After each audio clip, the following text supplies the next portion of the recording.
From a fist clenching around a tiny plastic box in a dark cabin, to a gun raised in a church, to a doorbell ringing on a quiet suburban street, we open on the nights Dexter Morgan should not have walked away.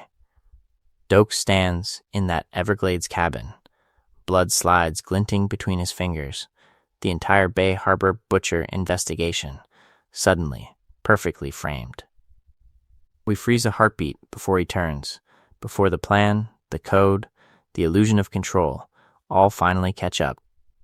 Cut, Deborah in the church doorway, framed in stained glass and police sirens, as Dexter drives a knife into Travis Marshall. Her face hasn't moved yet, but we know what she's seeing. Another cut. Trinity at Dexter's doorstep, a polite stranger with a toolbox and a death sentence, one conversation away from realizing who he's really talking to. Over all of it, we hear Dexter's calm narration from early seasons.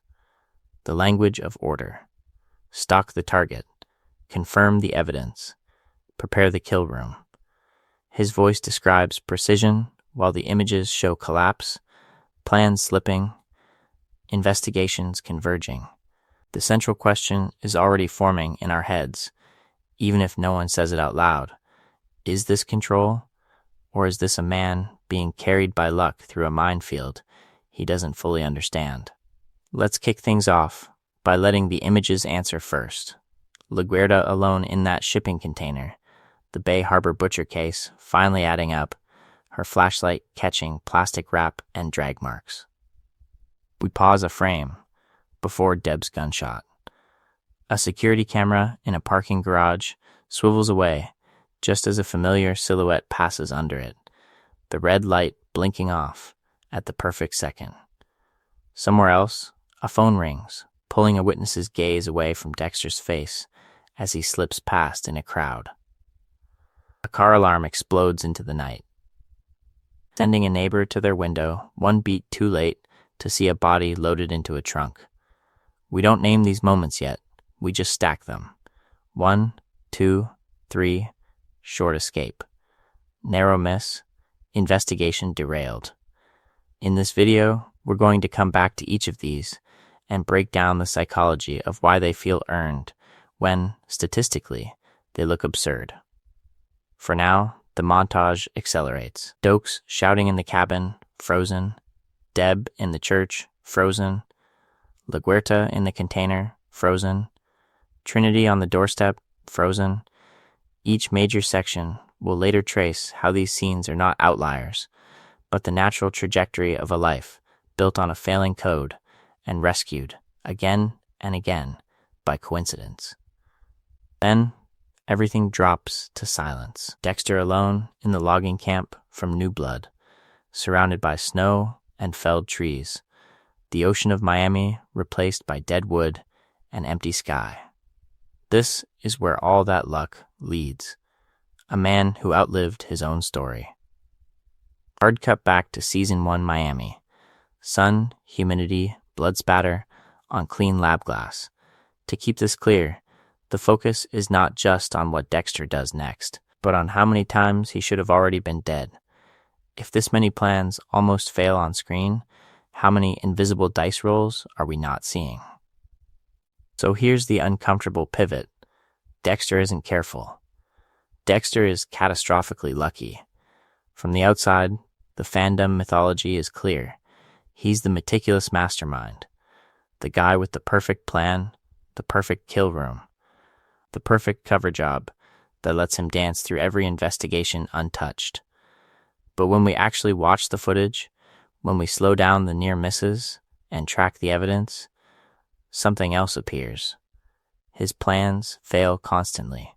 What saves him is not control, it's coincidence. Let's kick things off with the central question. If Miami Metro had been even slightly more competent, does this story last 8 seasons? Or does it end in a fluorescent interrogation room sometime around the ice truck killer case? In this video, we're going to argue the latter. If 1 or 2 people had trusted their instincts, if 1 or 2 lab reports had been double-checked, Dexter Morgan's trajectory ends in Season 1. Think about how often witnesses misread what's right in front of them. Deb walks in on Dexter in the church with Travis Marshall on the table. That should be game over. Instead, her psychology bends around the shock, the narrative contorts, and the universe hands Dexter one more improbable ally. Over and over, incriminating images get reframed as something else. A brother protecting, a boyfriend grieving, a coworker just working late. From a purely statistical angle, the luck is absurd. His bloodslide collection is not only discovered, it's discovered by Dokes, the one detective whose instincts are actually calibrated to Dexter. That should be the final collapse of the code, the moment where the hunter becomes the prime suspect. Instead, Leela rescues Dexter by blowing up the cabin and killing Dokes. A random arson, driven by obsession, erases the single clean line of evidence that should have exposed him. How many times can reality bend like that for one man? To keep this clear, the focus is not just on Miami Metro being bad at their jobs. It's on the way the show quietly rigs the coin flips. Blood spatter that could point to Dexter somehow doesn't. Chain of custody errors push his Dina to the margins. Other killers die at the exact right moment to close an investigation before it reaches him. Trinity's exit leaves the FBI chasing shadows. Brian's death is folded into a tragic family story. Each near exposure is patched over by a convenient corpse. So we're going to reframe Dexter as a long experiment in intention versus outcome. His internal monologue promises control. The plot delivers escalating chaos barely contained by luck. Each major section will track a plan that completely falls apart, then follow the invisible dice roll that lets him walk away. By the end, you won't be able to watch a close call as tension for tension's sake. You'll see the invisible coin flips. You'll start asking, in every scene, what happens if the universe finally rolls a 1? And next, we go back to where that illusion of control is born, Harry's code, the original design flaw that made all this luck necessary. Harry's code is where the illusion starts, but to keep this clear, we need to define exactly what we're tracking as it falls apart. This is not a kill compilation. We're not here to cheer every body on Dexter's table. In this video, we're going to run a forensic audit of his plans. Every moment, he thought he was in control, laid out a structure, and reality quietly disagreed. So what counts as a plan in this breakdown? It's not just Dexter wants to kill someone. It's a structured intention. Identify the target, design the cover story, build in safeguards, and visualize the clean exit. There's always a desired outcome, there's always a sequence of steps, and there's always a precise beat where that sequence either holds or collapses. When Dexter stalks a victim, books a boat slip, and schedules a fake late night at the lab, that's a plan. When he decides he can balance marriage, fatherhood, and a secret double life, that's also a plan. Just a relational and psychological one. The central question, every time, is simple. Does the world cooperate with his fantasy of control, or does it push back? Because each time the world pushes back, something important is exposed. A failed kill room shows us his operational blind spots. A botched cover story reveals how badly he underestimates other people's intelligence and agency. A desperate move to protect Deb or Harrison uncovers the emotional hunger that keeps bending Harry's code into a personal permission slip. The focus is not just on whether Dexter gets away with it. We're tracking how often the outcome only works because someone else makes a mistake, or the environment conveniently bends in his favor. Dokes finds the blood slides. That should be game over. Instead, a completely separate variable, Leela's obsession, blows up the cabin and hands Dexter a scapegoat. Dexter doesn't outsmart the investigation. The universe just rolls a natural 20 for him. And that pattern is everywhere. Blood spatter that should implicate him points away because of a lab oversight. Crime scenes that put him in proximity never stick because chain of custody breaks. Deb walks in on him with Travis Marshall on a kill table, and the only reason that plan works is because her love and denial lag behind what her eyes are seeing. Along the way, each major section will dissect one of these plans as a case study in miscalculation and luck. What Dexter intended, the safeguards he trusted, the exact moment the plan fails, and the specific external coincidence that lets him survive the collapse. Pattern interrupt. If Miami Metro had been even 5% more competent, how many seasons do we actually get? By framing the story this way, we're less interested in the gore and more interested in the psychology, what every failure says about Dexter's mind, and about a world that keeps letting him slip through. And to see how deep that design flaw runs, we have to start with Harry's code itself, and the first time Dexter mistakes a survival strategy for proof that he was born to be in control. Harry's code is the blueprint, but the ways it breaks, those fall into a pattern. To keep this clear, we're going to track Dexter's collapse through 3 types of failure: operational, relational, and existential. 3 layers of the same delusion of control, each demanding its own kind of absurd luck to keep him alive. Let's kick things off with operational failures. These are the moments where the plan fails at the level Dexter thinks he's strongest: logistics, evidence, procedure, stalk the target, confirm the victims, prepare the kill room, leave no trace. That's the fantasy. The reality is blood slides dropping out of his pocket, witnesses walking in at the wrong second, bodies refusing to stay where he left them. Whenever Dexter should be exposed by the investigation, the universe quietly tilts in his favor. Dokes finding the bloodslide collection is the purest operational failure. The entire forensic record of the Bay Harbor butcher, neatly labeled, sitting in a cabin Dokes, was smart enough to track down. In any plausible world, that's game over.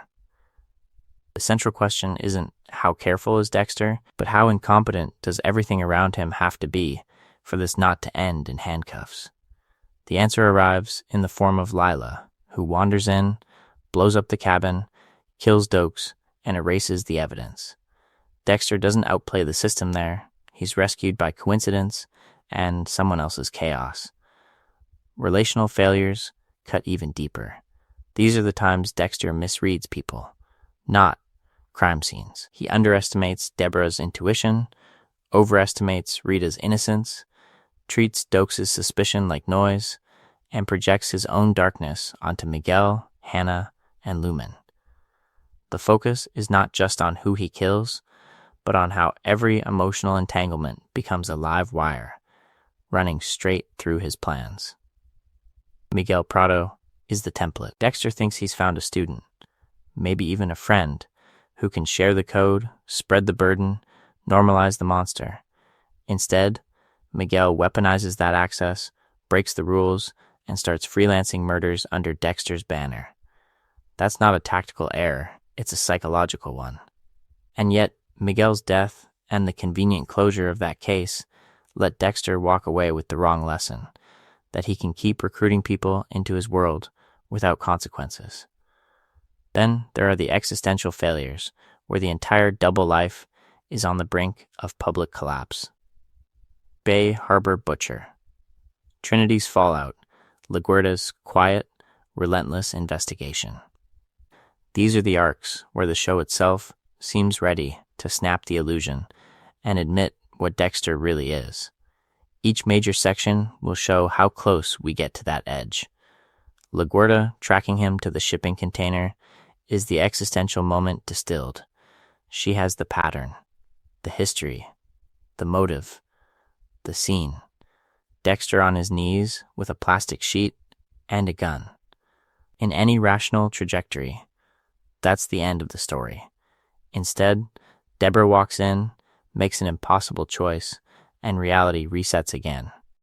In this video, we're going to follow these 3 kinds of failure chronologically from Season 1 through New Blood, watching how the luck has to escalate as the stakes do.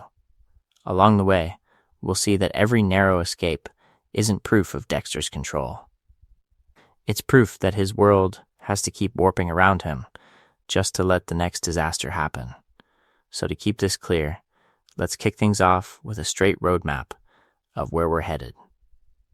We're going to walk through Dexter's life the way the show originally aired, from the humid Miami sunrise of Season 1 all the way to the frozen, artificial calm of Iron Lake in New Blood, treating the whole thing as one continuous trajectory of control slipping through his fingers.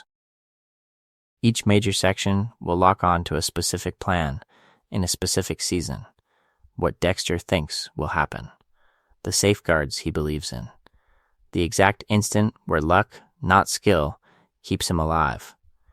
In Season 1, that means the ice truck killer investigation circling his childhood, and Dexter counting on Miami Metro's blind spots to hide a pattern that is literally built out of his own blood. The central question isn't just does he get away with it, it's how many things have to break in his favor for that escape to be possible at all. From there, we move into Season 2 and the Bay Harbor Butcher case, where his blood-slide trophies wash up and Dokes follows the evidence directly to Dexter's secret. On paper, that should be the collapse. Instead, a chain of absurd coincidences and Lila's intervention turned Dokes into the scapegoat. In this video, we're going to slow that down, beat by beat. The slides in Dokes' hands, the cabin in the Everglades, the explosion that erases the only man who truly saw him. How many separate investigations have to misread that situation for Dexter to walk away clean? Across Seasons 3 through 5, we'll prioritize the moments where luck is undeniable. Miguel Prado practically volunteers to be Dexter's corrupted disciple, then conveniently disappears just as questions peak. Trinity kills Rita in Dexter's own home, yet the FBI never meaningfully runs Dexter as a suspect, despite his proximity to both Lundy and Trinity. We'll track the misinterpreted evidence, the witnesses who changed their stories, the last-second distractions that pull Deb out of the right room at the wrong time. At the same time, we're going to leave a lot of background noise where it belongs. The routine kills that go exactly according to the code, the subplots where Dexter's plan technically works without major external interference. The nights where his psychology and logistics line up and the body vanishes into the ocean without a ripple. Those matter to his self-image, but they don't test the illusion of control. They reinforce it. What we're really interested in are the long-term consequences that spool out from each lucky escape. A decision in Season 2 that reshapes Deb's trust by Season 4. A covered-up mistake that returns in Season 7 when LaGuerta reopens the Bay Harbor Butcher investigation. Along the way, we'll watch categories blur. A small operational failure becomes a relational fracture that turns into an existential threat in New Blood, where the snow can't quite cover the footprints anymore. And to see how early that footprint problem starts, we have to go back to where the myth begins. Season 1 doesn't just introduce Dexter as a predator in control. It quietly builds the statistical miracle that he isn't in prison by Episode 3. On paper, Dexter's plan looks airtight. He's a disciplined monster with a code, a perfect cover job in blood spatter, and a police department that literally hands him crime scene access and lab resources. Harry tells him he can channel the urge, write rules, and live behind a mask of normalcy. Dexter believes it. We're told over and over that he's meticulous, that he never leaves evidence, that he's engineered a life where the investigation will never point back to him. But to keep this clear, look at the physical reality of that life. His trophies are glass slides hidden in his air conditioner. Not in a safe, not off-site, in the wall of his bedroom, in a humid city, inside an appliance that any maintenance worker could open. His killboat is docked in the same general zones where dismembered bodies keep surfacing. He keeps showing up at crime scenes at odd hours with flimsy excuses about following the blood. The illusion is style. The logistics are sloppy. This is where Miami Metro's blind spots become Dexter's first superpower. No one asks why the blood guy is always near fresh corpses. No one audits his late-night lab work or notices how many times he leaves in the middle of a shift and comes back looking lighter. He tranquilizes a victim in a crowded parking lot, dumps bodies off a very traceable boat. And somehow the chain of custody never brushes him. If Miami Metro had been 5% more competent, season 1 would be a very short season. And then the ice truck killer appears, and the psychology of control really starts to crack. Someone is leaving bloodless bodies posed like art installations, sending Dexter doll parts, recreating the shipping container trauma he doesn't consciously remember. This isn't just another adversary. It's an existential mirror. Someone knows his past, understands his code, and is staging kills as a conversation directly with him. At any point, this killer could expose Dexter with a single well-placed clue, and yet the investigation never turns that way. In this video, we're going to use that arc as our first major test case. Is Dexter surviving because he's careful, or because everyone around him is projecting exactly what they need to see? Deb sees a supportive brother. Harry's ghost sees a successful experiment. LaGuerta sees a useful specialist. The focus is not just on what Dexter does, but on what everyone refuses to question.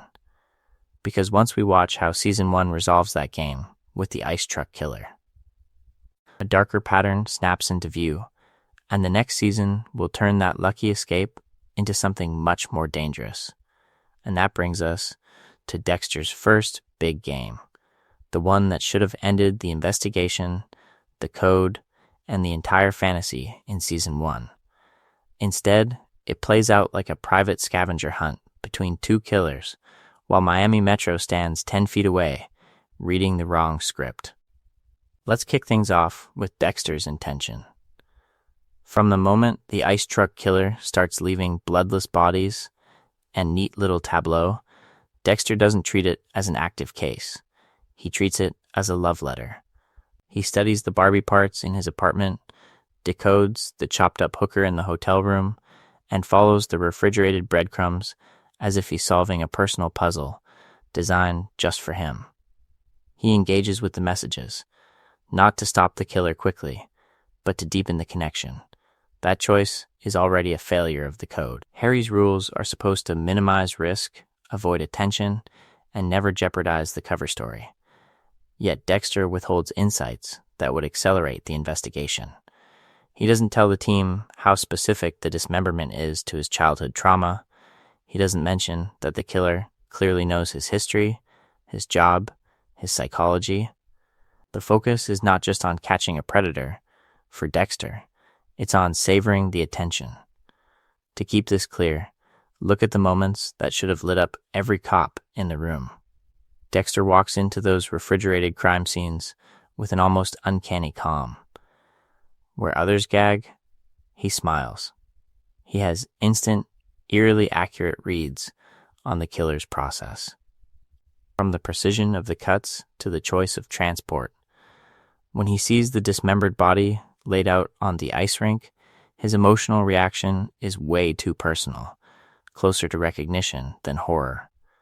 How many times can the blood spatter guy nail the killer's intention on the first try before someone asks, why does he get this so well?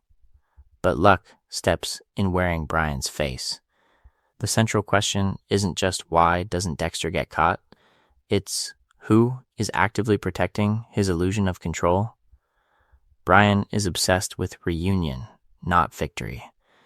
He stages bodies where Dexter will find them, not where Miami Metro will build a solid case. He sends clues that speak to Dexter's memories, not to police procedure. When Dexter's behavior could raise suspicion, Brian redirects the narrative, taunting the department, escalating the spectacle, steering the investigation away from any line that leads back to his brother. So this first grand plan, this secret game Dexter thinks he's running, only works because the antagonist refuses to win in a conventional sense. Brian doesn't want an arrest. He wants a partner. Along the way, Dexter learns the worst possible lesson, that indulging his curiosity and bending the code can still work out if the universe cooperates. The trajectory from here is inevitable. What happens when the next hunter in his orbit isn't in love with him and the luck runs out because the antagonist refuses to win in a conventional sense? Brian doesn't want an arrest. He wants a partner. Along the way, Dexter learns the worst possible lesson, that indulging his curiosity and bending the code can still work out if the universe cooperates. The trajectory from here is inevitable. What happens when the next hunter in his orbit isn't in love with him and the luck runs out? To keep this clear, we have to watch Dexter's very first long-term plan for Deborah, not to enlighten her, not to trust her, to manage her. The strategy in Season 1 is simple on the surface and catastrophic underneath. Play the supportive brother, validate her insecurities, and gently steer every conversation away from the blood-soaked core of who he is. We see it in those early apartment scenes. Deborah venting about being stuck in vice, desperate to prove herself in homicide, looking at Dexter like he's the one steady thing in a chaotic life. He leans in. He listens. He offers advice that sounds caring, but is really about control. If she feels seen by him, she'll stop really seeing him. That's the psychology of this plan. But the central question is, how long can you gaslight a detective whose instincts are already pinging? As soon as the ice truck killer enters the investigation, Deborah's radar lights up. She's drawn to the case. Then she's drawn to Rudy, Brian's civilian mask. Her attraction isn't just romantic, it's professional. She feels, on some level, that this man is connected to the biggest puzzle of her career. Watch Dexter fumble when her questions graze the truth. She asks about their childhood, about the mother he doesn't remember, about why he feels so emotionally distant. His explanations are thin, vague trauma, social awkwardness, a few half-remembered images. For a woman trained to interrogate suspects, these are glaring tells. Why doesn't she push harder? Because Brian weaponizes the very blind spot Dexter has been exploiting. When Deborah is literally chained up in that refrigerated kill room, Dexter's two worlds finally collide in the most literal way possible.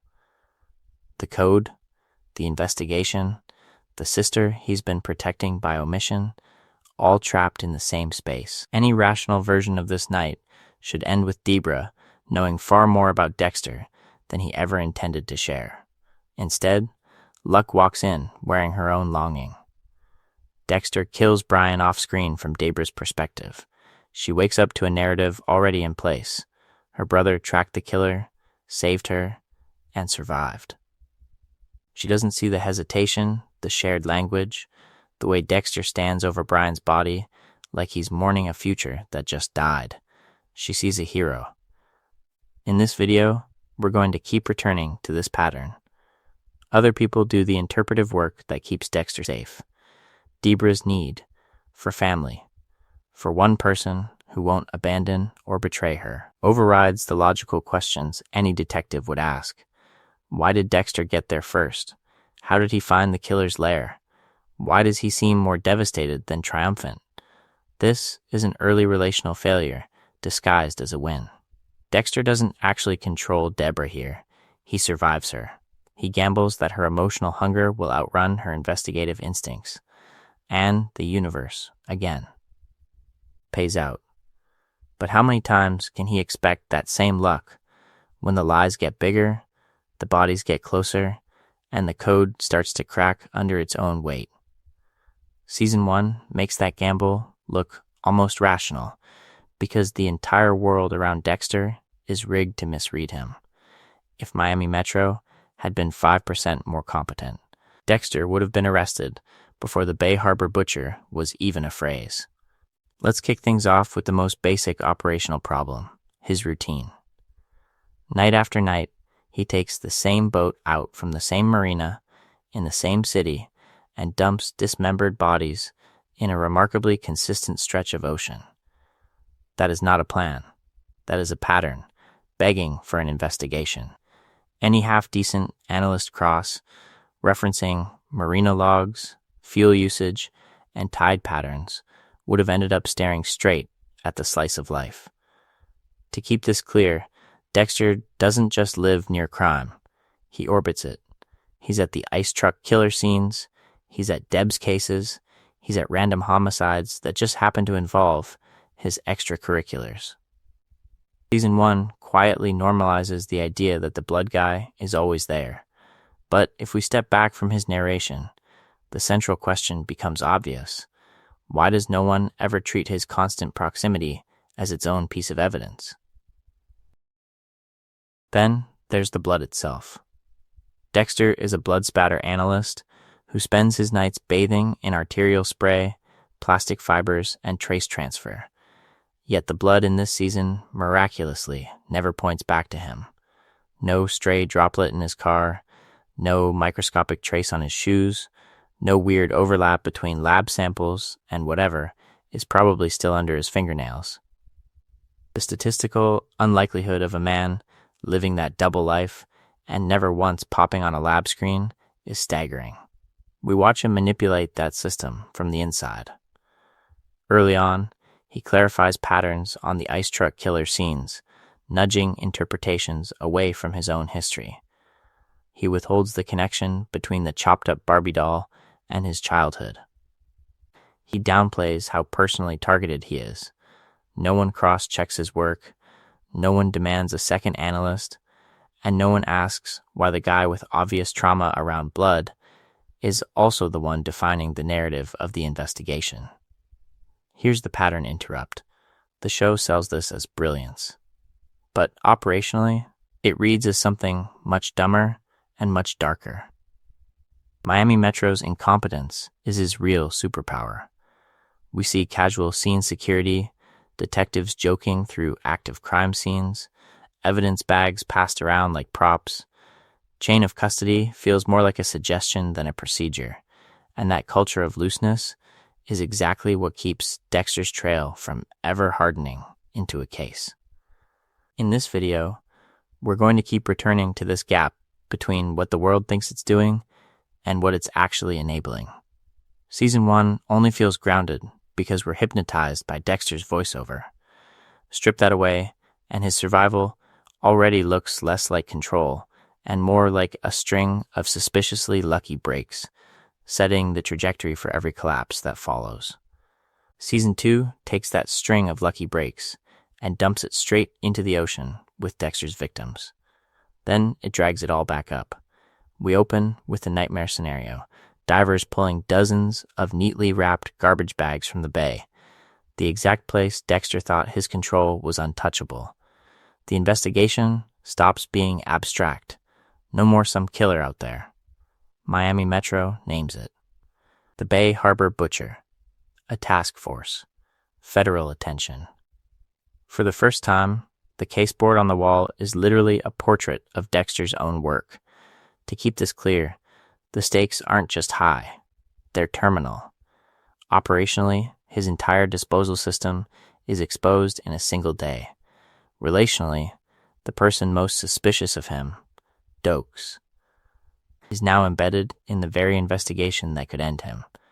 And existentially, the FBI walks into Miami Metro and starts doing what Miami Metro almost never does. Competent, pattern-based analysis. Watch how the show stress tests all three failure categories at once. Operational exposure, every body in the bay is a data point, every cut mark a signature. Every plastic wrap a reproducible pattern. Relational pressure. Dokes follows Dexter, catches him at meetings with his dealer, sees the rage under the mask, while Rita and Leela pull him into dueling versions of intimacy he cannot honestly inhabit. Existential threat. Lundy's calm, methodical psychology slices through the mythology of the code and frames the butcher as a compulsive, organized serial killer, which is exactly what Dexter is. And Dexter does not respond with calm precision. He panics. He tries to quit killing entirely, treating murder like a bad habit he can white-knuckle away. He calls it an addiction, fumbles through NA with Lila as his twisted sponsor, and convinces himself that confession without content will somehow manage the consequences. Plan is vague. The cravings are not. That gap drives him into increasingly reckless choices, attacking a sponsor's abusive ex, improvising kills without proper prep, leaving emotional as well as forensic residue everywhere he goes. From a realistic standpoint, this is where the story should end. The probability that a serial killer whose entire dump site has just been mapped and cataloged survives a federal investigation, while a trained cop is already shadowing his every move, is microscopic. The central question becomes, less will Dexter get caught, and more, how many separate systems have to fail for him not to? Yet along the way, the universe keeps rolling natural 20s for him. Dokes finds the blood slides, follows him to the cabin, gets as close to the truth as anyone ever has, and then a chain of coincidences and bad decisions hands Dexter the perfect scapegoat. Leela's obsession, a conveniently isolated explosion, a body that fits the narrative the task force is already primed to believe. The focus is not just on Dexter escaping, but on how the investigation itself rearranges around Dokes like it was always meant to. Season 2 should be the collapse. Instead, it becomes the template for a much stranger pattern we need to unpack next. Season 2 should end with Dexter in handcuffs. Instead, it ends with a funeral for the wrong man and Dexter quietly dumping a shattered air conditioner into the ocean. To keep this clear, we need to walk through the one plan that should have destroyed him, the blood slide collection. From the beginning, the slides are Dexter's most intimate ritual. One precise cut on the cheek, a single square of blood pressed between glass. Labeled, cataloged, cooled in the hum of his apartment AC unit. In his mind, it's perfect control. Trophies that satisfy the dark passenger, hidden in a place no one would ever look, protected by his own forensic awareness of trace evidence and heat. This is supposed to be the one part of his operation that never touches the outside world. But the central question with Dexter is always the same. What happens when his private mythology runs into someone else's reality? Enter Dokes. Season 2 turns Dokes into a one-man investigation. He watches Dexter's late nights, clocks the lies, follows the trajectory of this allegedly harmless blood guy who always lands near the worst scenes. When he tails Dexter to the Everglades cabin, we watch the entire chain of failure snap into place. Concrete image first, Dokes prying open the AC unit, glass slides spilling into his hands, light glinting off years of murder. Abstract truth underneath, this is game over. A cop has just found a forensic analyst's hidden archive of victim blood. Directly tied to an active serial case the entire task force is obsessing over. There is no plausible internal affairs review where Dexter talks his way out of that. There is no version where those slides are research. In any remotely competent system, this is the collapse of the Bay Harbor Butcher mystery and the end of Dexter Morgan's life as a free man. And Dexter knows it. For once, there is no backup plan, no clever application of the code. He locks Dokes in the cage because he has nothing else. The focus is not just on the brutality of that choice, but on how nakedly it exposes his lack of control. He can't move the evidence. He can't erase the chain of custody. If anyone finds that cabin, the story writes itself. Then, the universe rolls a natural 20. Leela decides, on pure obsessive psychology, to follow Dexter. She finds the cabin. She finds Dokes. And in a single impulsive act, she blows the entire place sky high. Evidence gone.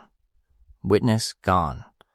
The only person who truly knows the truth, reduced to a burned corpse that fits the narrative Miami Metro already wants.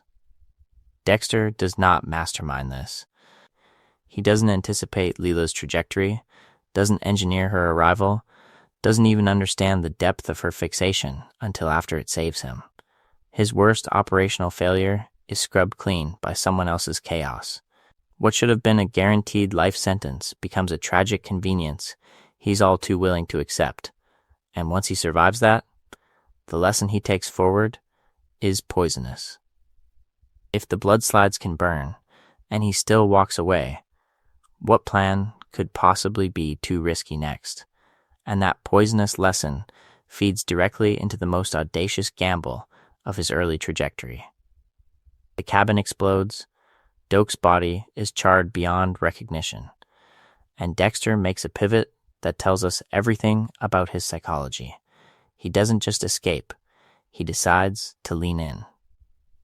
If the universe is going to hand him a scapegoat, he will fully frame Sergeant James Dokes as the Bay Harbor Butcher.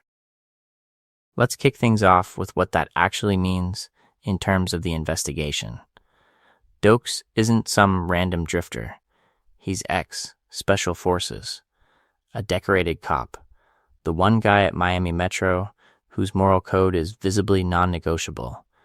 Colleagues roll their eyes at his temper, but they respect his instincts. This is the man who has been loudly calling Dexter a killer for an entire season. On paper, he is the least plausible sadistic trophy collector in the building. To keep this clear, look at the obstacles Dexter is betting against. There's no prior pattern of Dokes torturing victims, no secret life, no unexplained absences that anyone's documented. His rage is public, not hidden in ritual. The central question practically screams at the task force.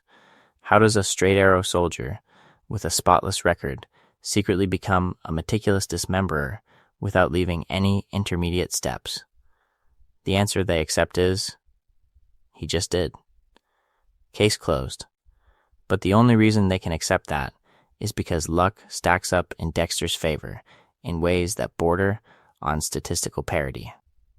His entire blood slide collection, the forensic heart of the Bay Harbor Butcher case, is found in a box with Dokes' corpse. The one piece of physical evidence that should have ended Dexter's life is now literally fused to another man's body. Lila's explosion erases the cabin, destroys context, and kills the only living witness who knows Dexter was the real captor. Then, before Leela herself can become a loose end, she dies overseas in a crime scene no one in Miami will ever process. No interrogation, no extradition, no chance for her to contradict the narrative. Along the way, Miami Metro shows us how badly a system can want control. They accept a neat story because it promises emotional closure. The scary, volatile cop was the monster all along. The blood points to him, the bodies are gone, the task force can stand down. The focus is not just on what Dexter does, but on what the institution refuses to do. There's minimal scrutiny of Dexter's known conflict with Dokes, no serious review of how a blood spatter analyst had perfect access to every file, every victim, every slide. The task force closes quickly, almost gratefully. No one re-examines why Dokes was tailing Dexter in the first place. No one asks why the supposed butcher stopped killing the exact second Dokes died. Each major section will keep exposing this pattern, but the takeaway here is blunt.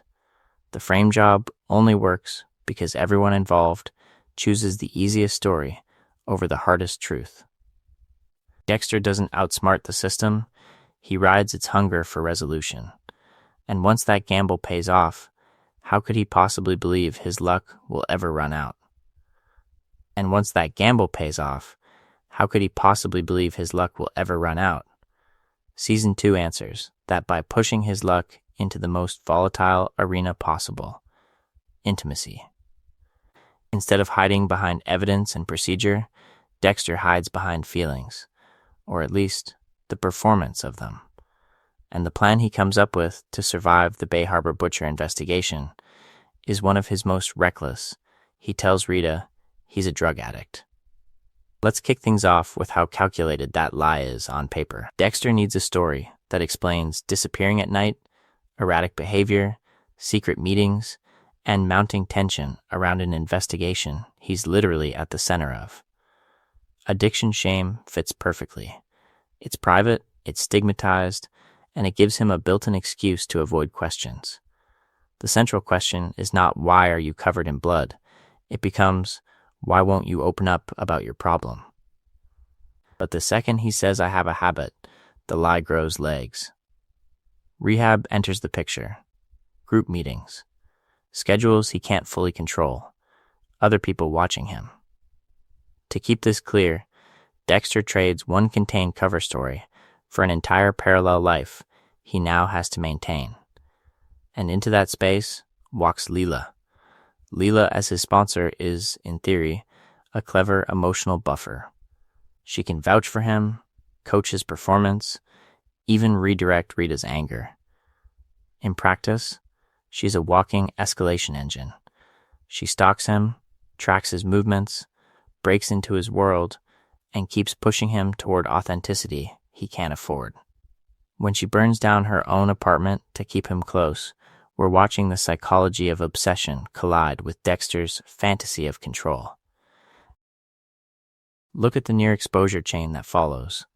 Rita, who has already survived abuse and abandonment, starts clocking Dexter's secrecy. The late nights, the vague answers, the intensity with Leela. When she finds out about the so-called overdose, when she hears about him spending the night with his sponsor, every instinct tells her something is off. But the frame is addiction, not homicide. She reads shame, not predation. Leela, meanwhile, discovers more than any outsider should.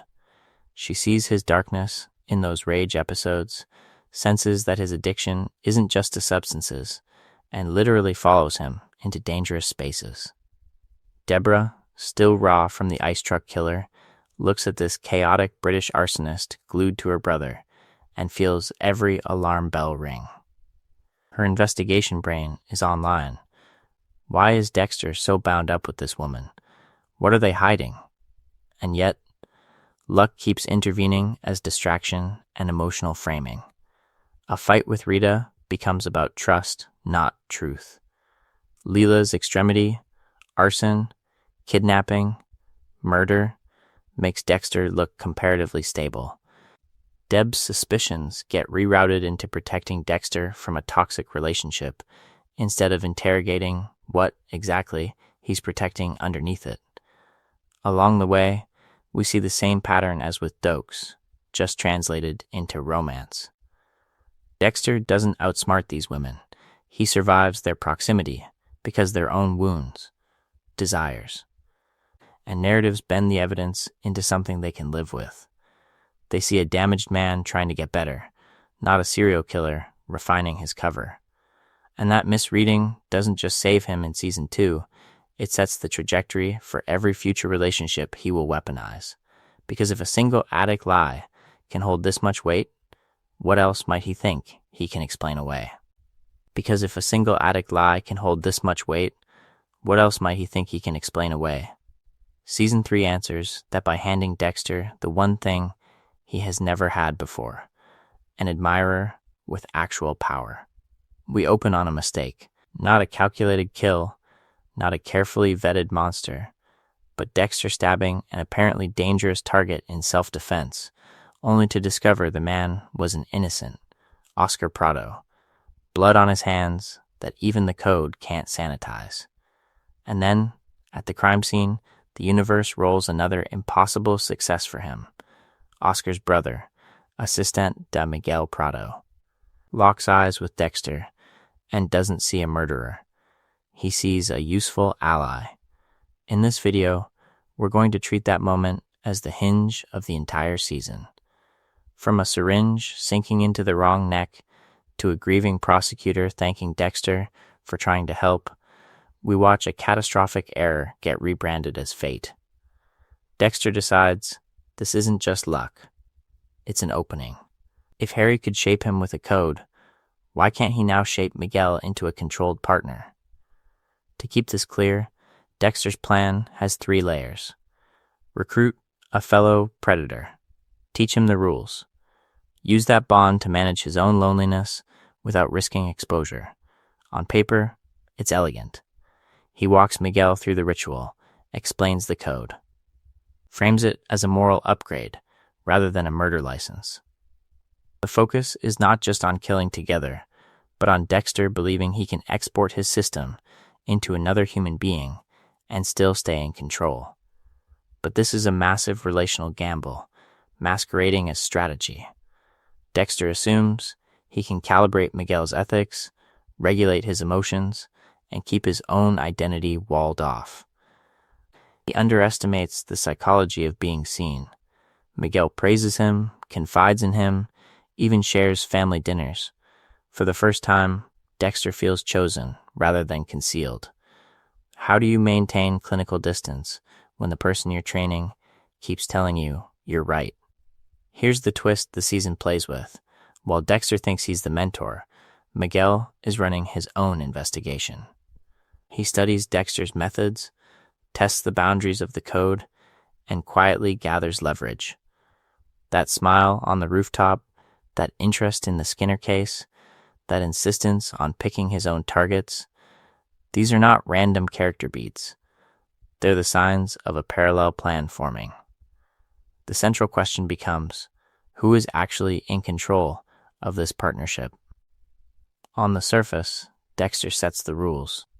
Underneath, Miguel is learning which rules he can break without losing access to his new weapon.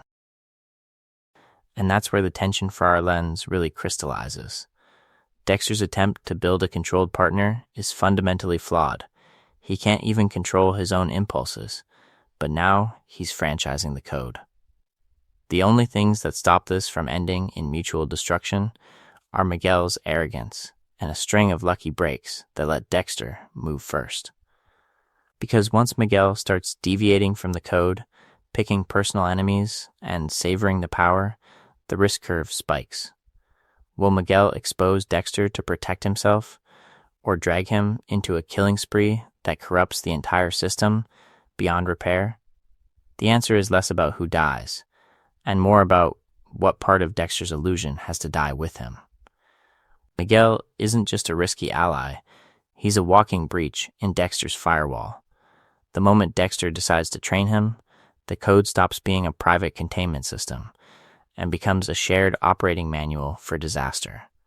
To keep this clear, Dexter's plan is simple in his head. Take Miguel's volcanic rage, wrap it in plastic, and secure it under Harry's rules. If he can export the code, he thinks, he can turn an unpredictable human time bomb into a predictable, code-bound partner. Control through mentorship, order through shared ritual.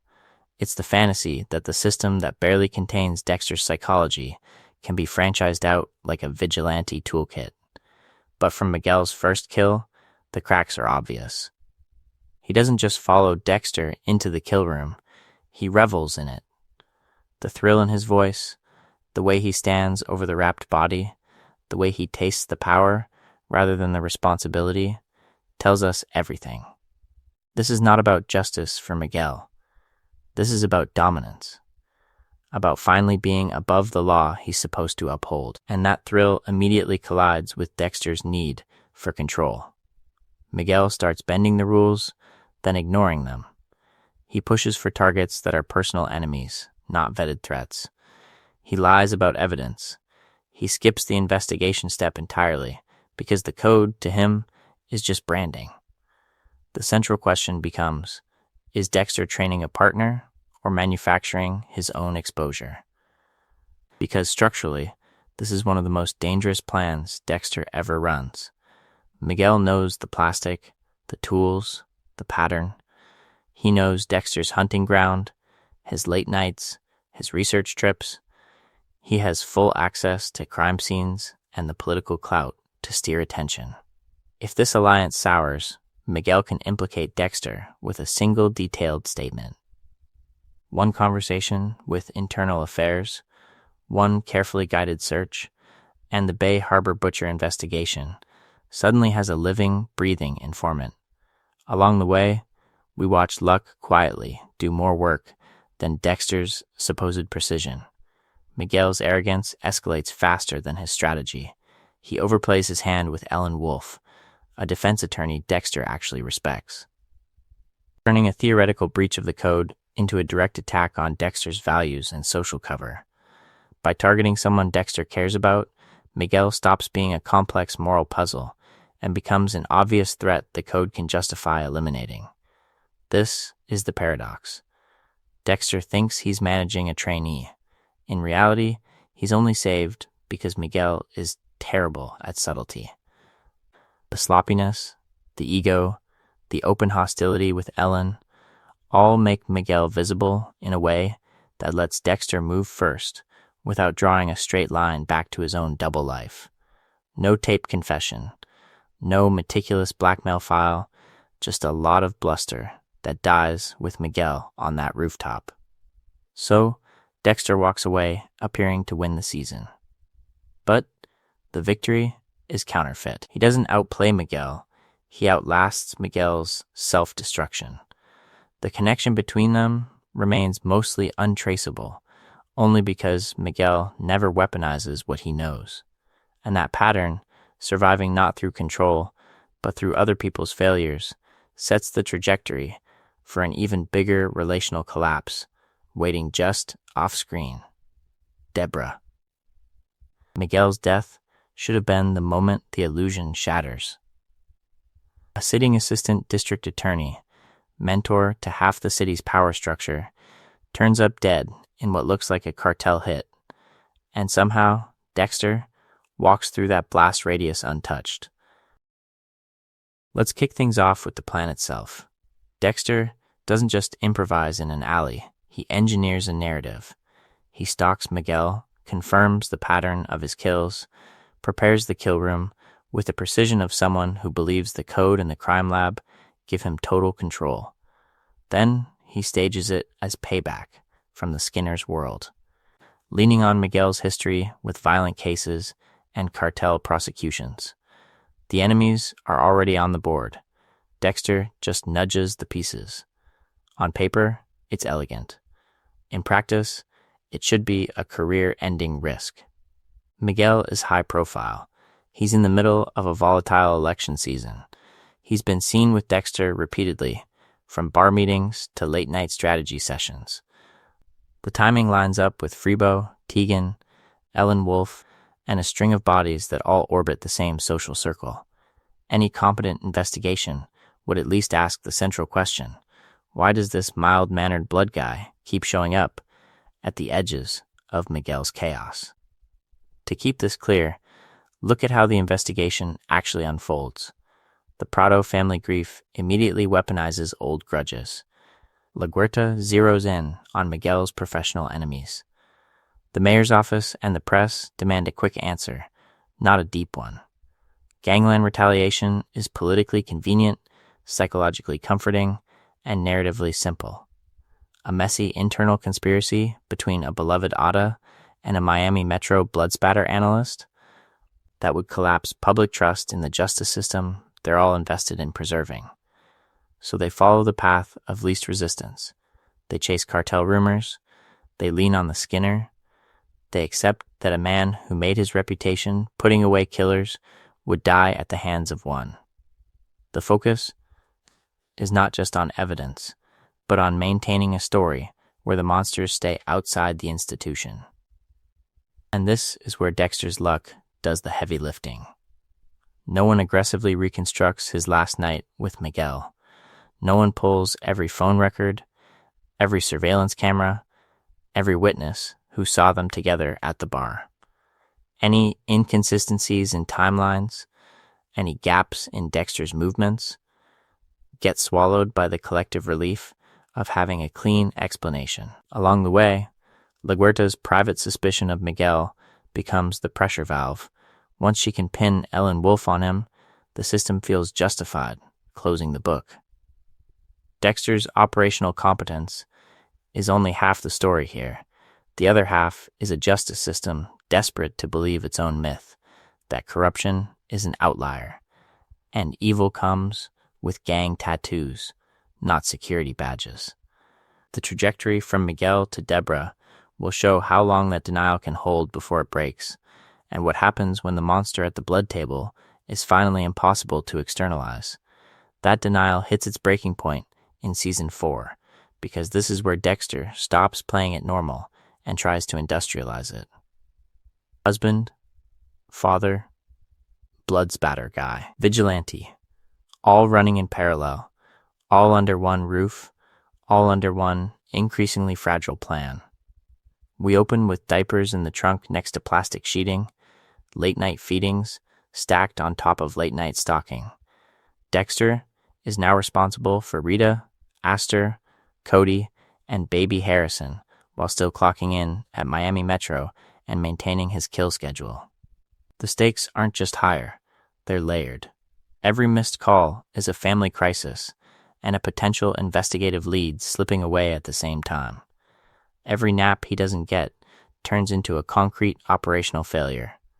To keep this clear, Season 4 is Dexter's first true existential experiment. He isn't just trying to avoid arrest, he's testing whether his entire life can function long-term. Can he obey the code, satisfy the dark passenger, win Employee of the Month, and still make it to school plays and childbirth classes? The central question is no longer, can I kill and stay hidden, but can I have everything without losing control?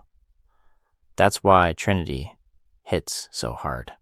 On the surface, Arthur Mitchell is the dream case study Dexter has been waiting for. A decades-long serial killer with a wife, 2 kids, a house, a church community.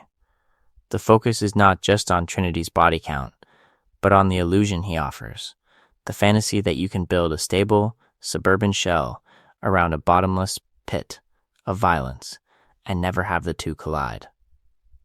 Dexter doesn't just hunt him. He studies him, idolizes him, tries to apprentice himself into a sustainable dual life. And that's where the cracks become chasms. Sleep-deprived, Dexter crashes his car with a tranquilized victim in the back, improvises a kill in an abandoned gas station, and leaves a sloppier forensic footprint than we've seen in seasons. He lies to Rita about work, misses important milestones, and starts using family obligations as cover stories inside an active federal investigation. Along the way, his emotional attachment to Trinity's fake family blinds him to the abuse and rot sitting in plain sight. Operationally, he's unraveling. Relationally, he's eroding trust with Rita, Deb, and even Miami Metro as he vanishes at key moments in the Trinity case. Existentially, the whole experiment is circling the drain, even as Dexter insists it's working because he's still technically free. But how long can that last when the FBI is breathing down Trinity's neck and Dexter is in the blast radius of every new crime scene? It all culminates in the blood-filled bathtub and Rita's body, Harrison crying on the bathroom floor the way Dexter once did. This should have been the instant where every mask drops. The husband at the center of the Trinity investigation whose wife dies in Trinity's signature style. Instead, the investigation folds, the pattern is misread, and Dexter's facade miraculously holds. Why doesn't everything collapse right here? And what does it cost that it doesn't? So Dexter walks into that crime scene and sees his own origin story copy-pasted onto his son. Harrison on the floor, Rita in the tub, Trinity's signature everywhere. This is the moment where the universe basically writes Dexter's confession in blood, and instead of cutting ties or burning everything down, he makes his most deranged plan yet. He decides to keep Trinity alive as a mentor. Let's kick things off by naming what Dexter thinks he's doing. In his mind, this isn't hesitation, it's research. He tells himself he needs to understand how Arthur Mitchell has maintained a double life for 3 decades, how he balances church elder, family man, and ritual killer without an investigation ever pinning him down. Dexter wants to extract a blueprint, a new version of the code, so he can stabilize his own trajectory as a husband and father. He delays the kill, not out of mercy, but out of professional curiosity. To keep this clear, the operational risk here is insane. Extended contact. Multiple shared locations. Dexter inserts himself into Trinity's church build, his home, even the family vacation. He lets Arthur learn his face, his name, his job. Miami Metro is already swarming around Trinity as the prime suspect, and Dexter voluntarily walks his secret life straight into the blast radius. Every car ride together, every diner booth, every hardware store aisle is another chance for a camera, a witness, a stray receipt to link them. And that's before we factor in the relational misreads. Dexter assumes Trinity is a stable, contained monster, a perfected version of himself. In reality, Arthur is a barely contained explosion. He terrorizes his family, beats his son, humiliates his daughter. Dexter doesn't just study this from a distance, he steps into it. He comforts the kids, interferes with the abuse, starts to feel responsible for them. The central question becomes, how do you study a man like this without becoming part of the story he's destroying? Luck is the only reason that question doesn't end Dexter's life. Arthur never immediately suspects that Dexter is a predator studying a predator. He buys the cover story of a troubled, admiring prot when Trinity drags Dexter on that out-of-state kill trip. When he forces him to participate in the rooftop suicide reenactment, there are a dozen beats where Arthur could clock the dead eyes behind Dexter's mask. Instead, his own unraveling takes priority. His paranoia about the investigation, his crumbling family, his guilt over the original bathtub murder, all of it keeps him focused inward, rather than on the strange friend shadowing his every move. Operationally, this plan is broken from day one. Dexter is gambling Rita's life, Harrison's safety, Deb's entire world, on a theory that Trinity holds the secret to sustainable control. He's not just in the blast radius, he's dragging his family closer to ground zero. The focus is not just on what Dexter learns, but on what Arthur learns about Dexter. His name, his workplace, his family status. In a world where the killer he's studying is even slightly more functional, that information becomes a weapon. The only reason Dexter walks away is because Trinity is too busy collapsing to aim. And that near miss sets up the next failure, because once Dexter decides he can learn from monsters, he starts repeating this pattern with people much closer to home. And once Dexter convinces himself he can learn from monsters, he tries to apply that lesson to the one arena he understands least: family. New fatherhood doesn't slow the dark passenger. It just means every plan has to share space with a baby monitor. By the time Harrison is born, Dexter's life is an impossible triage. Sleepless nights with a crying infant. Daytime demands at Miami Metro. And this compulsive need to maintain his kill schedule as if nothing fundamental has changed. He tells himself he can balance it. He has a system. But the central question is simple. What happens when the man who worships control is too tired to see straight? We watch the answer unfold in a series of near catastrophes. Dexter nodding off at the wheel with a corpse in his trunk, drifting across lanes as if he's just another exhausted parent instead of a mobile crime scene. Dexter hauling plastic-wrapped bodies and tools at odd hours through suburban streets, trusting that no neighbor decides to take out the trash early or walk the dog one driveway farther. Dexter stumbling through the lab, missing obvious surveillance risks, barely tracking who's watching him while he's supposed to be watching everyone else. To keep this clear, none of this is subtle. A swerving car with a dead weight in the back is the kind of thing that generates traffic stops, field sobriety tests, maybe even a K9 unit. A man lugging heavy, tarp-shaped bundles to and from a car in a quiet neighborhood is the sort of image that sticks in witnesses' minds and resurfaces during an investigation. A blood spatter analyst who looks like he hasn't slept in days, disappearing at odd hours, should ping the instincts of people like Batista and Deb. But the universe keeps rolling high for Dexter. No bored patrol officer decides to pull him over at the exact wrong moment. No neighbor glances through the blinds at the precise second he's wrestling a body bag into his trunk. His colleagues see his exhaustion, hear his half-formed excuses, and chalk everything up to new dad stress. Isn't that what we do in real life, too? When someone's falling apart in a way that would be inconvenient to confront? Here's the pattern interrupt. Dexter thinks the danger is that fatherhood will make him soft. The real danger is that fatherhood makes him sloppy.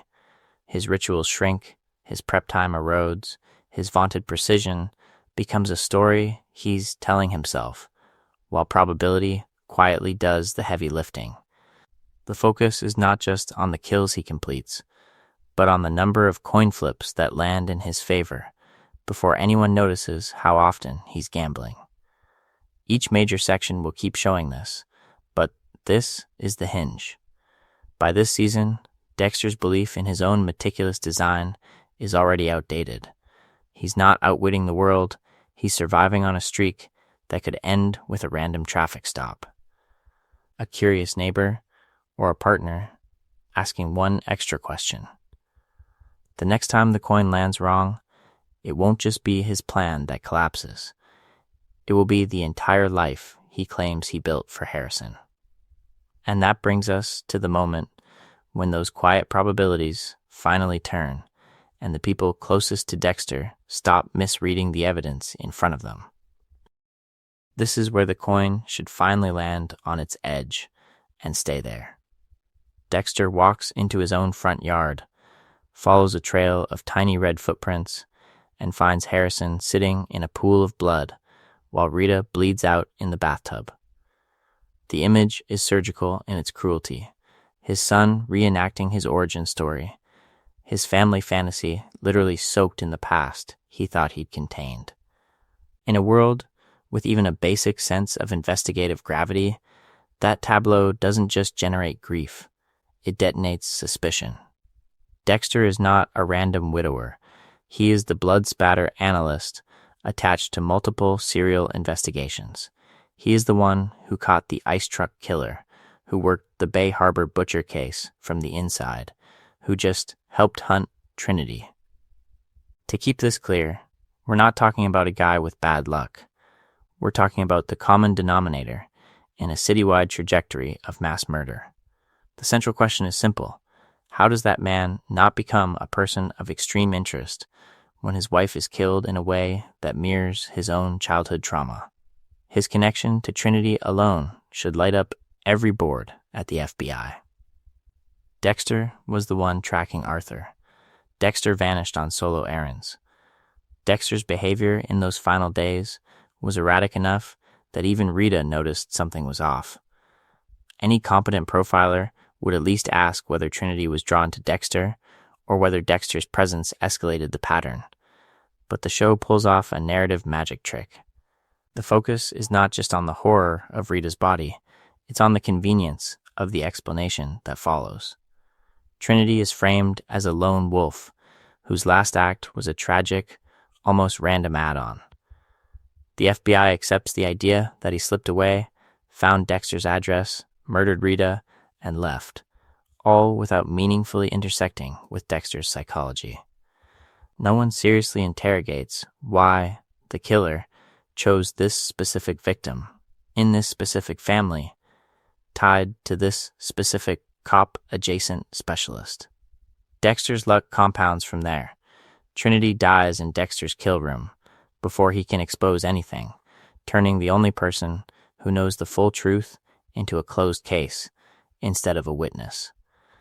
There is no evidence tying Dexter's secret life to Rita's murder because he designed it that way, but in a real investigation, that absence would be suspicious on its own. How does the man who lives in blood leave so little of his own trace? How does every path lead away from him? Everyone reads his numbness as shock, his flat affect, his distant stare. His inability to perform the expected breakdown all get filed under trauma rather than flagged as a psychological red light. Once again, Miami Metro's incompetence functions as his secret superpower. The investigation collapses into grief counseling instead of scrutiny. In this video, we're going to keep circling back to this moment because, existentially, this is where Dexter's life should implode under investigative weight. Instead, he walks away with sympathy, a tragic backstory upgraded, not dismantled. And if the system won't break him here, what will it take to finally make someone follow the blood all the way back to him? If Dexter walking out of that interrogation room felt improbable. Season 5 asks us to accept something even bolder, that his answer to Rita's murder is not retreat, but partnership. We go from a blood-soaked bathroom to a blood-soaked shipping container, and Dexter decides the way to regain control is to let someone else all the way in. Let's kick things off with the setup. Dexter is reeling from Rita's death. The Trinity investigation closing around a crime scene that screams personal, not random. He's a widower, a single father, and the supposed Bay Harbor butcher hunter who somehow missed the killer living in the suburbs. Into that psychological crater drops Lumen, a terrified survivor of a torture ring Dexter discovers wrapped in plastic in Boyd Fowler's kill site, mirroring his own rituals back at him like a funhouse reflection. To keep this clear, Dexter makes a very specific plan. If Harry's code once framed his darkness as a public service, Lumen lets him reframe it again as something almost redemptive. He will stalk Lumen's abusers, confirm their guilt, build kill rooms, and use his skills to give her closure, while keeping his day job and his grieving dad persona intact. In theory, this is control, upgraded, shared purpose, strict targets, no emotional entanglement. In practice, it's an exposure bomb. More kills in less time. More crime scenes linked by the same torture ring investigation that Miami Metro and the FBI are actively pursuing. Another person who doesn't just suspect Dexter, but watches him mix tranquilizers, wrap plastic, and plunge the knife. The circle of risk widens from Dexter's private code to a two-person conspiracy that can fail operationally, relationally, or just statistically. And this season leans hard on that last one. Again and again, Dexter survives because probability breaks his way. Lumen is seen with him at crime-adjacent locations, yet witnesses misinterpret them as a couple sneaking around, not a kill team. Quinn's investigation into Dexter stalls one step short when Liddy's surveillance turns into an off-the-books obsession that conveniently implodes before anyone can process the footage. How many times can phones get lost, files go missing, or the wrong person die at the right moment before we stop calling it skill and start calling it luck? The focus is not just on the logistics, but on the psychology of sharing the secret. Lumen represents what Dexter has always fantasized about, someone who sees the monster and doesn't flinch. But that intimacy is its own investigative trail. She can talk, she can slip, she can be turned, coerced, or simply break down under the weight of what they've done.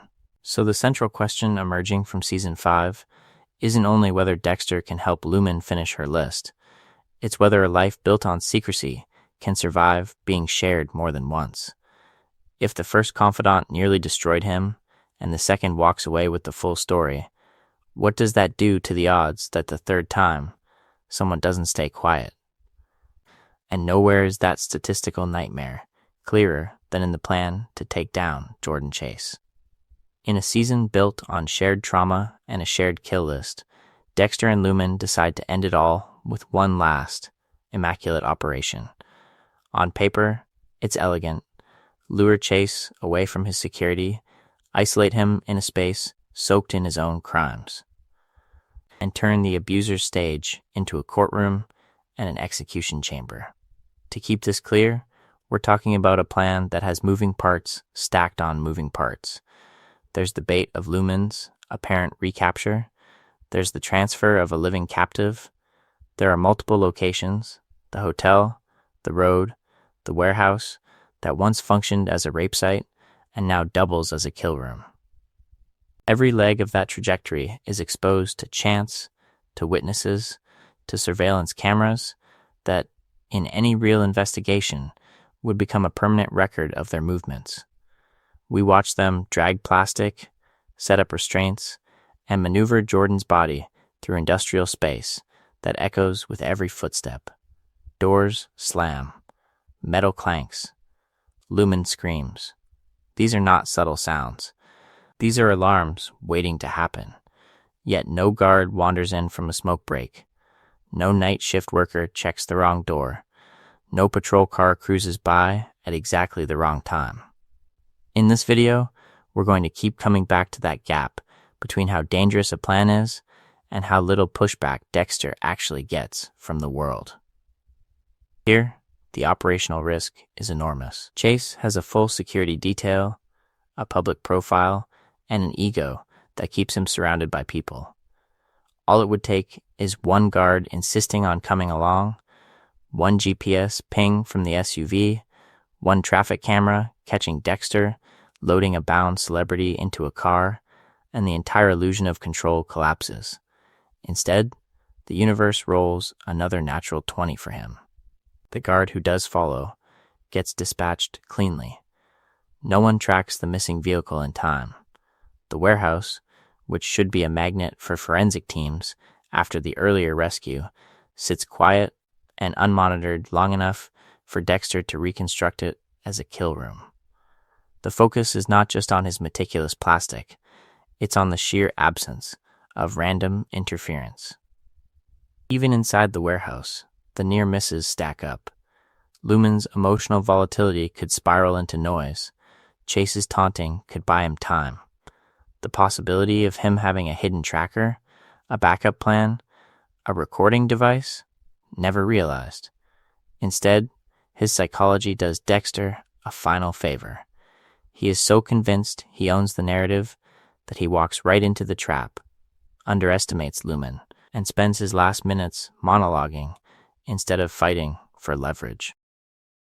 So the central question becomes, was this a brilliant, airtight plan, or a barely stable fantasy that the world declined to challenge? Dexter's logistics are competent, but the operation only works because every unpredictable variable stays miraculously still. No random cop, no curious bystander, no glitch in the timeline. And once we see that, we have to ask, how many more times can the show bend probability before the next investigation doesn't look away? So when we jump to Lumen in Season 5, we're not just watching a new ally arrive. We're watching Dexter double down on the riskiest version of that illusion, the belief that he can run a full vigilante operation right under Miami Metro's nose and keep it neatly partitioned from his day job. On paper, the plan looks precise. Rotate Lumen through safe houses. Control her movements. Decide when she can appear in public and under what cover story. To keep this clear, Dexter is trying to build a second, secret life inside the first secret life, with himself as the sole point of control. No witnesses, no overlap, no leaks. Immediately, it leaks. Lumen is spotted at the marina. She's connected to a kidnapping. Her description is floating around the investigation. Debra's casework starts to circle the exact same group of men Dexter and Lumen are hunting. Every time Dexter sneaks off to coach Lumen through surveillance or a kill, he has to manufacture another flimsy excuse about blood work, Harrison, or grief. The lies don't just add up, they create a visible pattern of absence. Watch how often the camera holds on Debra when Dexter disappears. Her eyes narrow. She clocks the inconsistency. The central question isn't, is Dexter good at lying? It's, why does no one act on the obvious? The answer lives in Debra's psychology as much as in Dexter's logistics. The warehouse sequence crystallizes this. Debra and Quinn close in on Jordan Chase's operation. On the other side of that plastic sheeting, Dexter and Lumen, literally standing over a torture table. Dexter's entire plan should collapse right there. Wrong place, wrong time, wrong side of the investigation. Instead, Debra stops. She sees the blood, the chains, the evidence of prolonged abuse, and she makes a choice. Let the vigilantes go. This is where luck and psychology intersect. Debra has been tracking the Barrel Girl case for months. She's exhausted, disgusted, and increasingly convinced that the system can't deliver proportional justice. When she addresses the unseen figures behind the plastic, she's projecting an ideal, someone out there doing what she can't. Along the way, she's also protecting herself from a darker possibility. Because if she rips that curtain back and Dexter is standing there, what does that do to her entire life story? In this video, we're going to keep returning to that kind of moment. Evidence present. Suspicion activated. Action deferred. The focus is not just on Dexter's cleverness, but on the emotional blind spots that keep his world intact long after the facts should destroy it. So Dexter's secrecy with Lumen doesn't hold because the plan is airtight.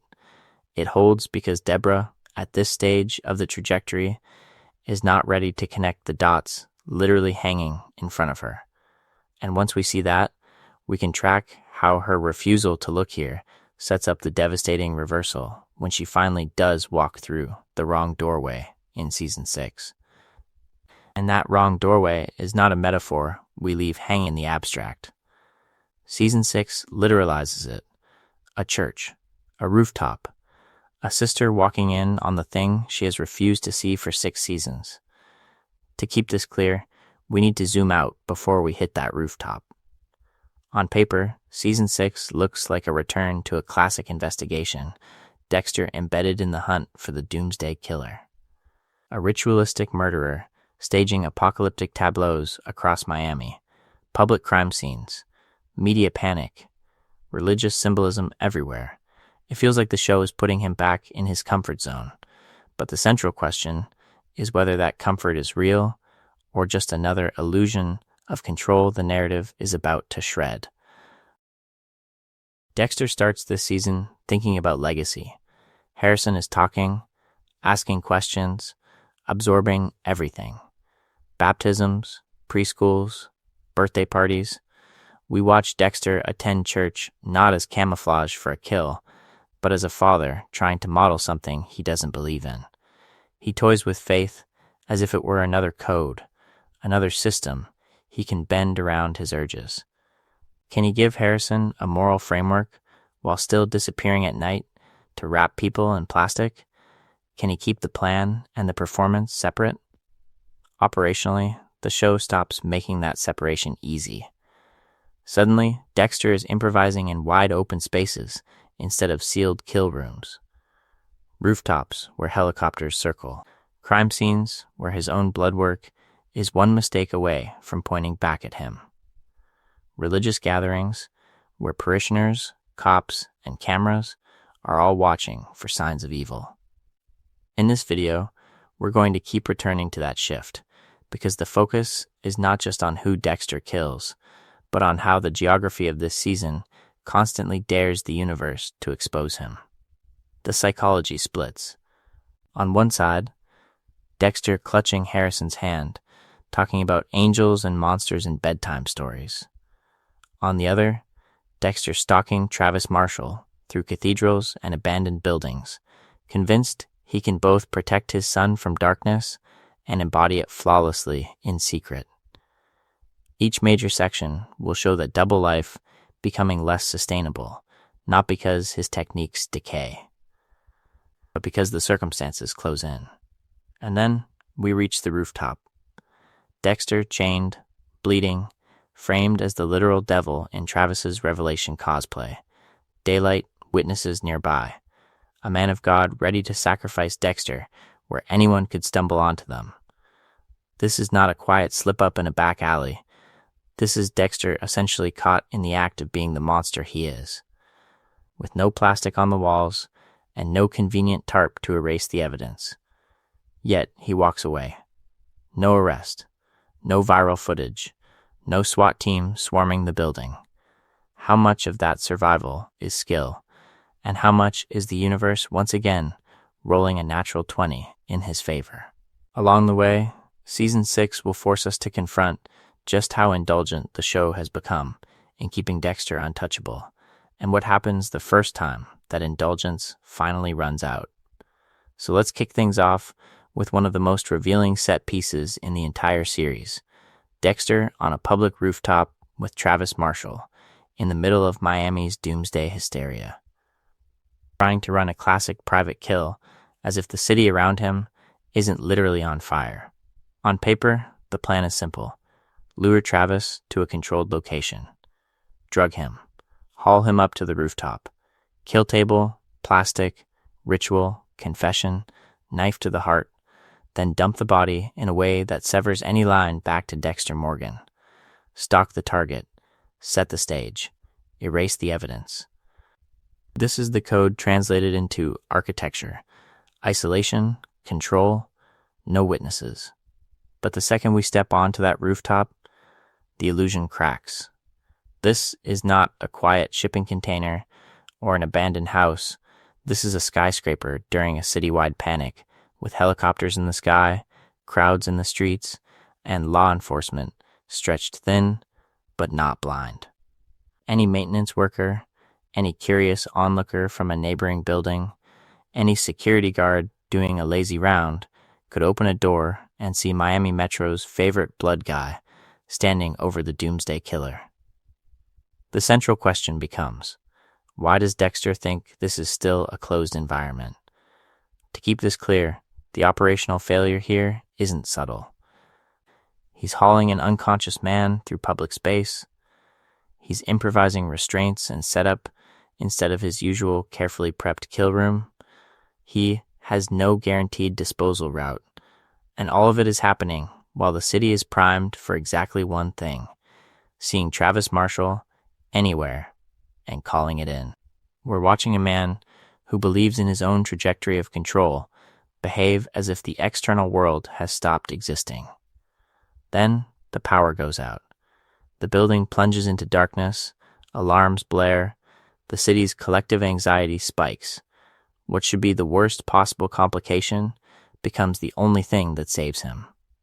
In the chaos, Dexter pivots. No time for the ritual. No time for the code. He kills Travis fast, drags the body to the ledge, and starts rewriting the narrative as a suicide. One man against the clock, against gravity, against the rising noise of a city losing its mind. The luck here is absurd. No security cameras catch him moving an unconscious or dead Travis. No helicopter spotlight sweeps the rooftop at the wrong moment. No neighbor with a telephoto lens happens to be filming the skyline.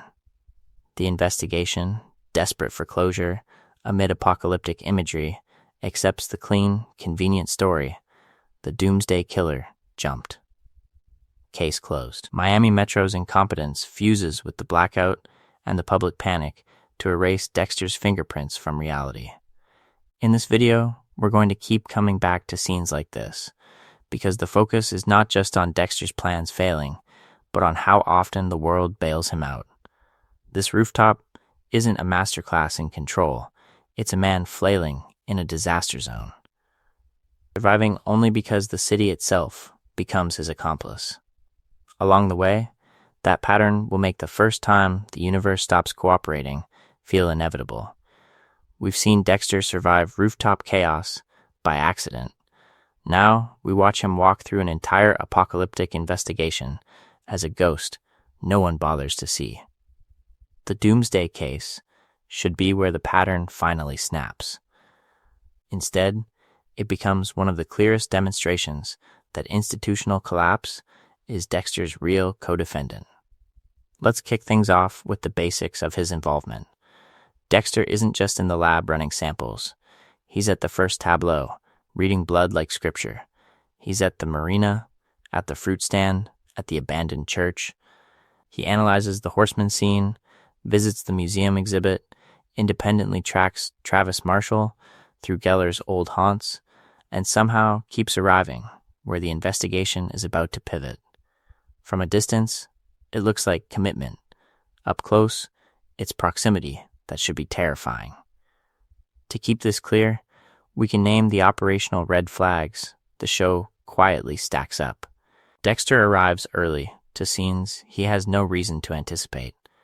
He knows the religious symbolism before the team fully articulates it. He disappears at critical moments, like slipping away from the station right before Travis resurfaces, or vanishing from Deb's line of sight whenever the case gets too close to his own extracurricular timeline. If this were any other investigation, those patterns would trigger an internal review. Here, they barely register. Why? Because Miami Metro locks onto myth instead of logistics. The central question for them becomes, what does this revelation imagery mean? Not who keeps orbiting every major break. The focus is not just on the killer's psychology, but on his supposed prophecy, his scripture, his doomsday clock. That tunnel vision gives Dexter cover.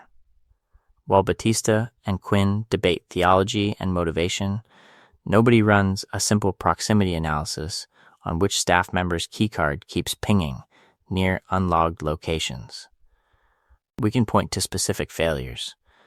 Dexter's solo trip to the university, his unsupervised access to Geller's office, his presence at the church before it's officially processed as a crime scene.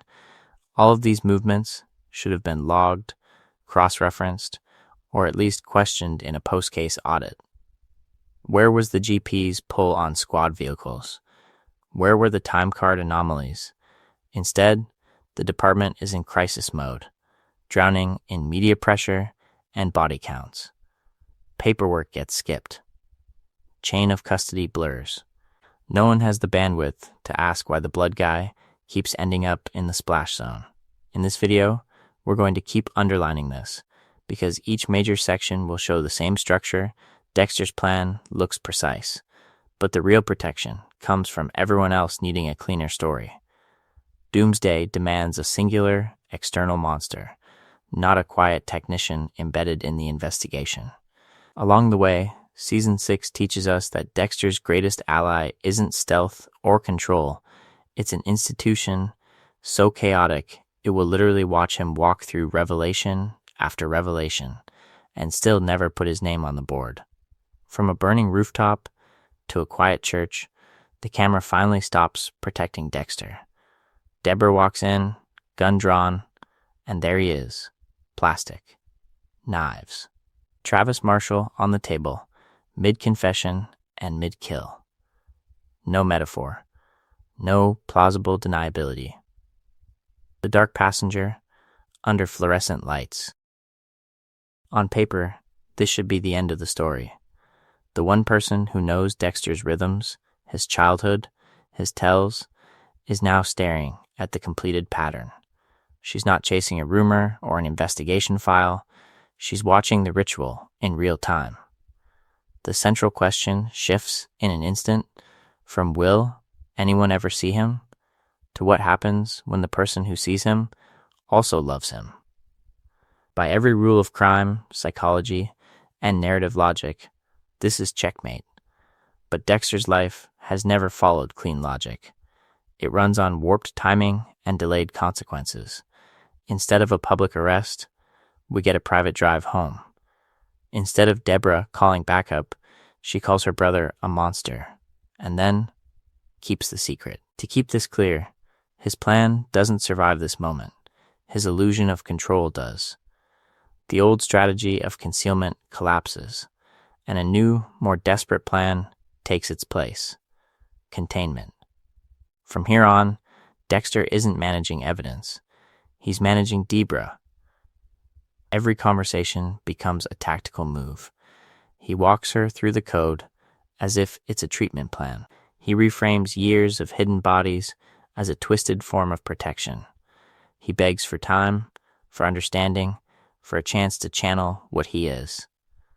The focus is not just on staying ahead of an investigation, but on steering her reactions, guiding her choices, keeping her finger off the metaphorical and literal trigger.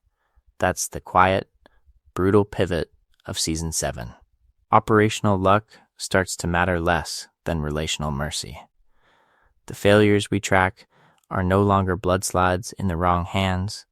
They're the nights Deborah can't sleep, the panic attack at the crime scene, the way she dry heaves when she realizes he killed LaGuerta's witness. Every new kill isn't just a risk to Dexter's freedom. It's another test of how far Deborah will bend before she breaks. How many bodies can love absorb? And yet, the outside world doesn't disappear. While Dexter is busy containing Deborah, the Bay Harbor butcher never really goes away. LaGuerta pulls that old file, follows the marina slips, the dump sites, the improbable coincidences. Along the way, Dexter's most dangerous season takes shape. Internal exposure through Deborah, external exposure through LaGuerta. 2 investigations, one emotional, one procedural, closing from opposite sides. When they finally intersect on that shipping container dock, we have to ask, is Dexter's luck about to run out, or is the universe about to hand him one last catastrophic escape route? Deborah stepping into that church should be the end of the show. The knife in Travis Marshall's chest, Dexter in his kill clothes, plastic everywhere. There's no plausible deniability left. And yet, somehow, this becomes the beginning of a new plan. Dexter's reaction is revealing. He doesn't bolt. He doesn't even try the usual misdirection. He immediately starts explaining. In that frozen, fluorescent moment, he reframes the scene as justice, not murder. Dragging Harry's code into the spotlight, as if it were a badge. He deserved it. That's the instinct, not concealment. Justification, Dexter's first move is psychological containment, not physical escape. To keep this clear, Dexter is not improvising from zero here. He's been rehearsing this conversation in his head for seasons. The plan is simple in outline and devastating in impact. Step 1. Normalize the horror by presenting it as an extension of the work they already do as cops, just without the red tape. Step 2. Slowly acclimate Deborah to the truth, letting each new revelation land after she's already processed the last. Step 3.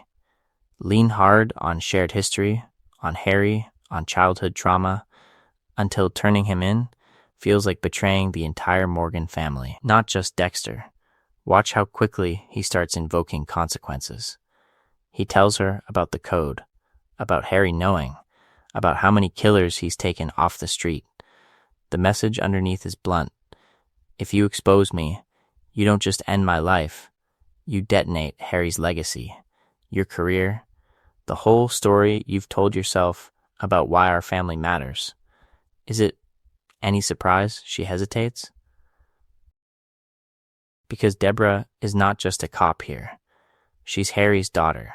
She's the little girl who watched her father pour all his attention into the broken foster kid and decided unconsciously that her job was to be worthy of both of them. Her internal war is brutal. On one side, there's Lieutenant Dexter Morgan, the investigator who has chased the Bay Harbor butcher, who believes in procedure and control and the clean logic of evidence. On the other, there's the woman who has already bent rules for Dexter, covered for his odd hours, ignored a dozen red flags because the alternative was unthinkable. This is where Dexter's luck stops looking like coincidence and starts looking like psychology. The central question is not how did no one notice? It's who finally noticed? Deborah's lifelong need for Dexter's approval, her guilt over never being the chosen child, and her knowledge that Harry was complicit all stack the deck in his favor. Any other cop walks into that church, we're rolling credits. Deb walks in, and the investigation collapses into a family secret. The focus is not just on Dexter's manipulation. It's on how uniquely vulnerable Debra is to his framing. He does not truly control her. He survives, because the one person who finally sees him clearly is also the one person most inclined to protect him, even as it destroys her career, her ethics, and eventually her sense of self. That's not strategy. That's catastrophic. Once-in-a-lifetime luck disguised as a plan. And from here, every attempt to manage Deborah's spiraling loyalty will feed directly into the next. More public failure.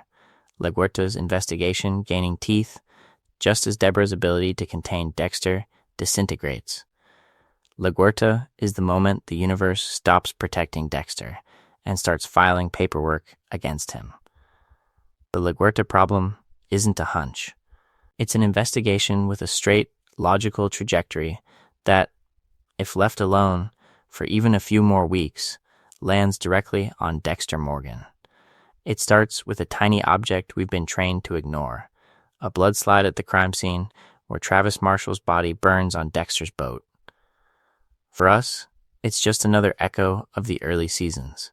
For LaGuerta, it's a rupture.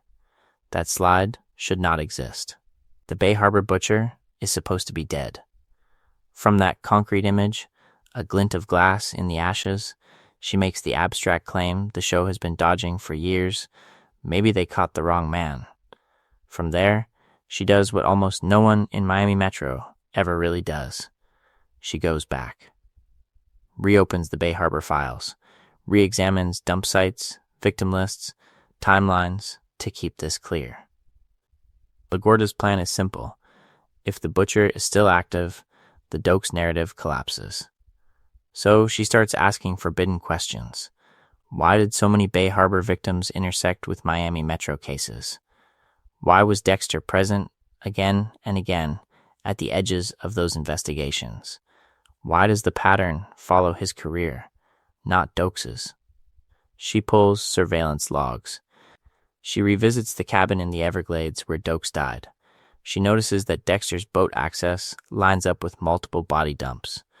Each major section will bring her closer. From Dokes was framed to someone inside the department, did it to the unthinkable. It's Dexter. And Dexter, for once, can't lean on charm or emotional leverage. Operationally, LaGuerta outranks him. She has access, authority, and a clean reputation. Relationally, she doesn't love him, doesn't see him as a damaged brother to be saved like Deborah does. She doesn't need to protect him to protect herself. That's the real threat. Her psychology is not entangled with his. So why doesn't he go down the moment she finds that slide? This is where the luck reappears. Disguised as office politics, bureaucratic resistance slows her at every turn. Tom Matthews wants his retirement unblemished. Colleagues whisper that she's obsessed, that she's reopening old wounds to settle scores. The focus is not just on Dexter's brilliance here, it's on how many people have incentives to make LaGuerta shut up. Deborah becomes the biggest delay of all. As captain, she can reroute resources, bury leads, and directly interfere with LaGuerta's investigation under the pretense of protecting the department. In reality, she's protecting Dexter.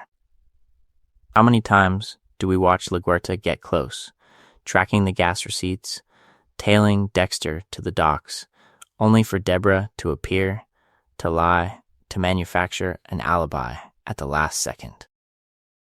Pattern interrupt. What if LaGuerta had been just a little less competent? Then Dexter survives cleanly. But the central question in this season is darker. What happens when competence isn't enough because everyone around you is invested in your failure? LaGuerta isn't wrong. She's undermined. In this video, we're going to see that this is the pivot point. From here on, the danger doesn't come from sloppy forensics. It comes from people finally refusing to look away, and the catastrophic measures Dexter takes when they don't. So when LaGuerta refuses to look away, Dexter does what he always does when the investigation closes in. He builds a plan and trusts the code to carry him through. Lure Hector Estrada to a familiar kind of kill room. Manipulate LaGuerta's suspicions. Stage a perfect mutual execution inside a shipping container and walk out clean. The Bay Harbor Butcher case, closed on paper and in his mind. On the concrete level, it's classic Dexter logistics. Meet Estrada at the docks. Drug him. Drag him to the container where Dexter's own mother was dismembered. Because of course, he chooses the most psychologically loaded ground possible. Plant LaGuerta's warrant, her phone records, enough circumstantial threads to suggest she went rogue, tried to flip Estrada, and died when it all blew back on her. Stalk the target. Control the narrative. Leave no evidence. But this is late season Dexter. Reality doesn't cooperate. LaGuerta sees through the timing, the calls, the too neat trail. She tracks Dexter's GPS data, pulls surveillance, and arrives armed and awake. When she frees Estrada and orders Dexter at gunpoint to the ground, the whole fantasy collapses in a single, brutal instant. The container is no longer a kill room. It's a confession booth he can't walk out of. And then Deb walks in. To keep this clear, the central question in that moment is not will Dexter improvise another clever escape? It's what happens when the performance fails in front of the only two people who truly see him. LaGuerta, the institutional conscience of Miami Metro. Deborah, the emotional core of his entire life. There is no tarp, no table. No plastic to separate Dexter, the predator, from Dexter, the brother and coworker. His mask is off in front of law enforcement leadership and the person he loves most. In this video, we're going to keep coming back to this container as Dexter's ultimate existential failure. Operationally, he's disarmed. Relationally, he's cornered. Existentially, the code has no clause for your sister, and your captain are pointing guns at you while your oldest crime scene echoes around you. What rule covers that? Dexter offers himself up. He tells Deb to shoot him, tries to frame it as one last act of control, as if martyrdom is still a strategy he can choose. But Deb's decision to kill LaGuerta instead is not part of his plan. It's not some 4D chess move. It's the accumulated weight of love, trauma, and exhaustion snapping in one direction. She cannot lose Dexter, cannot process another betrayal, cannot imagine testifying against her own brother. So she executes the one person in the room who is actually right. The focus is not just on the bullet, it's on what that bullet does to reality. In a single shot, Deborah destroys her career, her moral compass, and any claim Dexter has that he operates alone. From this point forward, his survival is no longer a function of skill, it's a function of someone else's soul destroying compromise. And that is Dexter's purest luck. When his control finally fails completely, someone he loves rewrites the world for him. The question is, how long can the universe keep bending around that choice before it breaks? That bending finally snaps in Season 8, but not in the way we expect. We think the universe is about to punish Dexter by ending him. Instead, it punishes him by letting him keep going. Let's kick things off with the setup. We open on the aftermath of the shipping container. LaGuerta, dead. Deborah's bullet, the only reason Dexter is free. Deb is not just shaken, she is annihilated. She quits the force, drinks herself into oblivion, clings to a petty criminal as a lifeline, and keeps circling that one night like a black hole. Meanwhile, Dexter reacts with his usual plan for control. Pretend it worked. Pretend they got away with it. Pretend they can reset. In this video, we're going to treat Season 8 as the slow-motion collapse of that fantasy.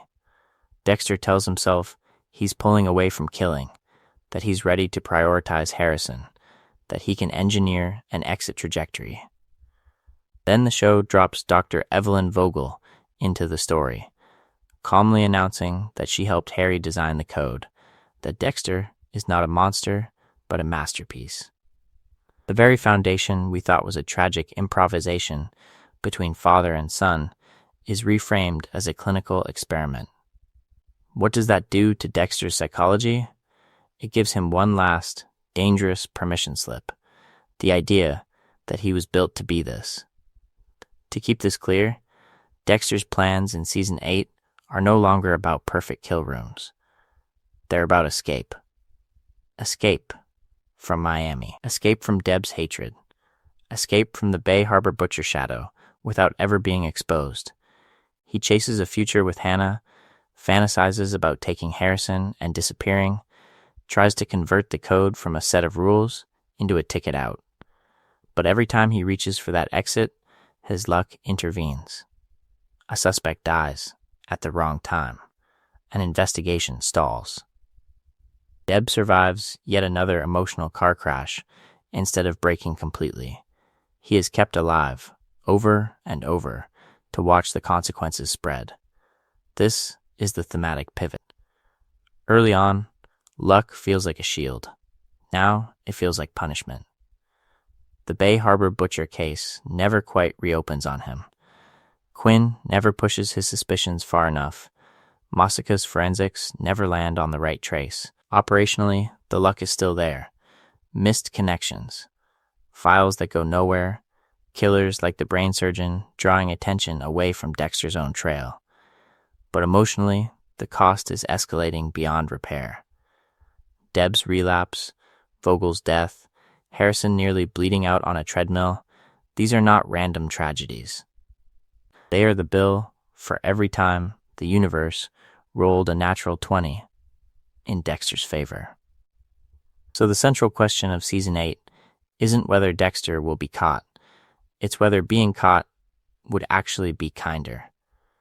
Is his continued survival the worst possible outcome for Deb, for Harrison, for everyone who ever tried to love him, including Dexter himself? As we move into the endgame, that question stops being theoretical and becomes the final, brutal test of the code. So when we ask whether it would be kinder for Dexter to finally be caught, we hit a grim irony. Every time he tries to choose a different path, the universe seems to answer with, "Not yet." His attempts to quit are plans for mercy that keep mutating into new forms of punishment. Let's kick things off with Dexter's clearest exit strategy: leave Miami with Hannah and Harrison, abandon the code, and start over in Argentina. No kill room, no blood slides, just a passport, a plane ticket, and the fantasy that geography can erase psychology. On paper, it's the cleanest plan he's ever had, because it doesn't rely on control over others, it relies on control over himself. Immediately, reality pushes back.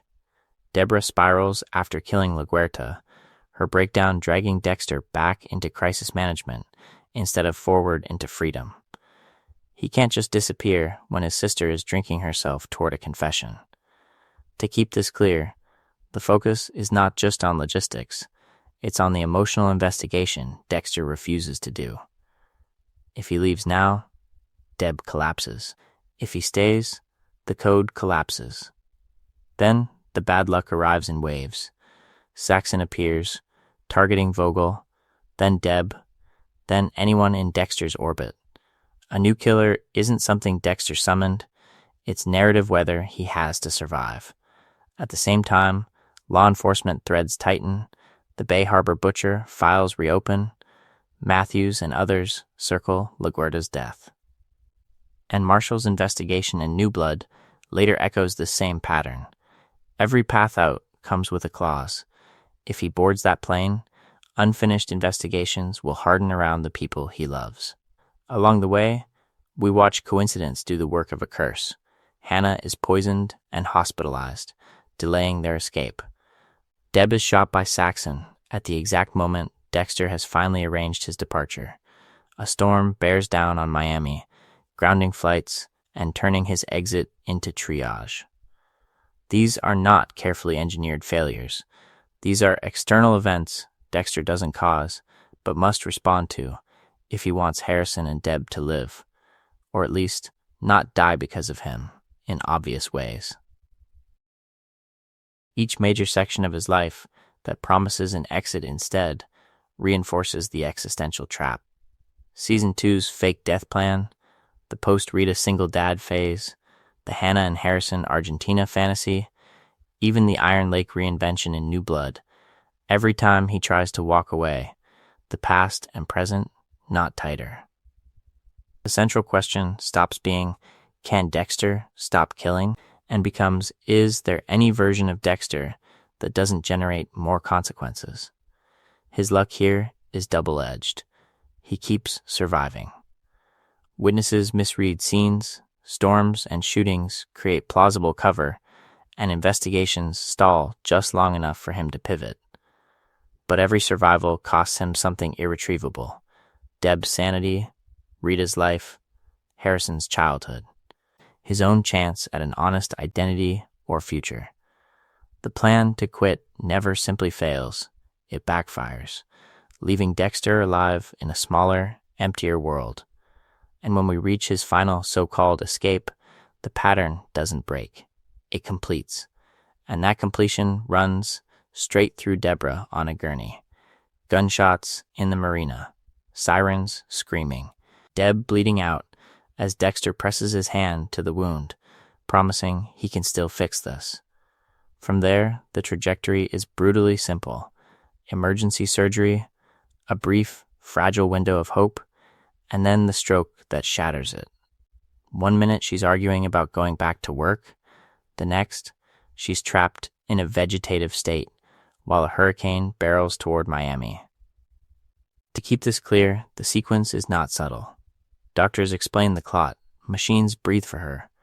The family gathers around a woman who was once the sharpest detective in the room and now can't open her eyes. Outside, the city prepares for evacuation. Inside, Dexter's last great plan forms. If he can't save Deborah's life, he will control her death. He walks into that IQ with the same ritual certainty he brought to every kill room. Disconnect the ventilator. Silence the alarms. Wheel the body out under the cover of chaos. Then, like all the others, deliver her to the ocean. The focus is not just on the horror of that choice, but on how closely it mirrors his code. Plastic-wrapped tables become hospital sheets. His boat becomes an ambulance. The Gulf Stream becomes a mass grave with a sentimental alibi. On paper, this should be impossible. Hospitals are built on redundancy and surveillance. There are security cameras in the hallways, nurses charting vitals, checklists for every discharge. Add an approaching hurricane and scrutiny should increase, not evaporate. Evacuations mean manifests, signatures, head counts. How does a high-profile cop, recently shot, simply vanish from a monitored bed without triggering an investigation that locks down every exit? Yet the storm hands Dexter a gift. Staffing is thin. Records are in flux. People are being moved so fast that a missing body can be written off as a clerical error instead of a crime. When Dexter wheels Deb out, The hospital isn't just understaffed, it's narratively distracted. The central question for everyone else becomes, can we get out before the hurricane hits? Not, why is this one patient disappearing into an elevator with no paperwork? In this video, we're going to keep coming back to that pattern. Dexter doesn't outsmart the system here. The system collapses around him at exactly the right moment. The weather provides motive, means, and a ready-made explanation. Dexter Morgan is no longer a victim of a shooting or of her brother's plan. Officially, she's swallowed by a natural disaster. And along the way, the universe gives Dexter one last escape hatch, a final ocean dump. Framed as a tragic act of love, shielded by wind and rain. But if the storm can hide this much, what else might it be hiding about who Dexter really is when the water finally goes still? The storm cuts to black, and when the water clears, Dexter Morgan doesn't wash up in handcuffs. He washes up in flannel. Iron Lake, New York. Snow instead of sun, venison instead of pastel donuts, a sporting goods counter instead of a blood spatter lab. On the surface, New Blood looks like the answer to every escape fantasy the original series ever teased. Dexter is Jim Lindsay now, selling rifles and fishing gear, dating the town's chief of police, and white-knuckling his way through a 10-year streak of not killing. If Miami was chaos, this is control. And on paper, it is his cleanest break. New name, new state. No direct ties to Miami Metro, no ocean dumps, no old colleagues who might reopen an investigation. The Bay Harbor butcher case is cold, Deb is a ghost in his head instead of a detective on his tail, and the geography itself feels like a reset. Remote woods. Thin population. No convenient forensic lab for his trophies to accidentally end up in. To keep this clear, this is the best version of Dexter's I can walk away plan we ever see. But the central question is, does the location change his trajectory or just the scenery of his collapse? Because almost immediately, the same pattern reasserts itself. A local rich kid, Matt Caldwell, is a reckless predator who literally walks into Dexter's store with a history of killing people and getting away with it. A small-town disappearance turns into a widening investigation. And then, Harrison walks off a bus and into Dexter's life, dragging all the unresolved psychology of Rita, Trinity, and abandonment straight into the snow. In this video, we're going to treat Iron Lake as a stress test. What happens when you drop Dexter's pathology into a town where everyone knows everyone, where gossip moves faster than formal reports, and where the blind spots are personal rather than procedural? Miami Metro's incompetence was his secret armor. Here, his luck depends on people loving him, trusting him, or needing him. Angela's affection, Harrison's hunger for a father, the town's comfort with Jim as the helpful guy at Fred's fishing game, these are his new safeguards. That shift is crucial. The focus is not just on whether Dexter can avoid security cameras or Dina hits, but whether his relationships can absorb the pressure of his lies. When he kills Matt, it is the same ritual, the same code, the same delusion of precise control. Only now, the body is buried under a camp, the killer is dating the cop in charge, and the victim's father practically owns the town. What could possibly go wrong? Along the way, we watch the luck change flavor. It's no longer about a hurricane erasing evidence. It's about Angela hesitating one more episode before following a hunch, about Harrison choosing to believe his father's story for one more night. And we're heading toward a final twist in Dexter's lifelong pattern. Even in this alleged reset, his last plan doesn't end because he finally chooses differently. It ends because, for once, someone else refuses to carry his consequences for him. So when we cut to Iron Lake and see Dexter chopping wood, flirting at the bait shop, and jogging the same frozen trail every morning. It feels like a reset. New name, new state, new plan. But under that quiet snowpack, he's running the same experiment. Can he manufacture control through routine and denial, and hope the universe cooperates one more time? His life as Jim Lindsay is built like a kill room in reverse. Same breakfast, same shift at Fred's fishing game, same harmless jokes with the locals. He avoids hunting, avoids blood, avoids anything that might wake the dark passenger. To keep this clear, the ritual is threefold: suppress the urge, perform normalcy, and never ever invite scrutiny. No online footprint, no family, no loose ends. The psychology here is simple and desperate. If nothing changes, nothing collapses. Then Harrison steps off that bus, and the whole structure shudders in a single cut. A teenage son from a life Jim Lindsay isn't supposed to have. A walking, talking background check with abandonment issues. The central question for Dexter shifts overnight. Not how do I stop killing, but how do I improvise fatherhood without my old identity bleeding through? Instantly, the operational risks spike. Angela runs his name through the system.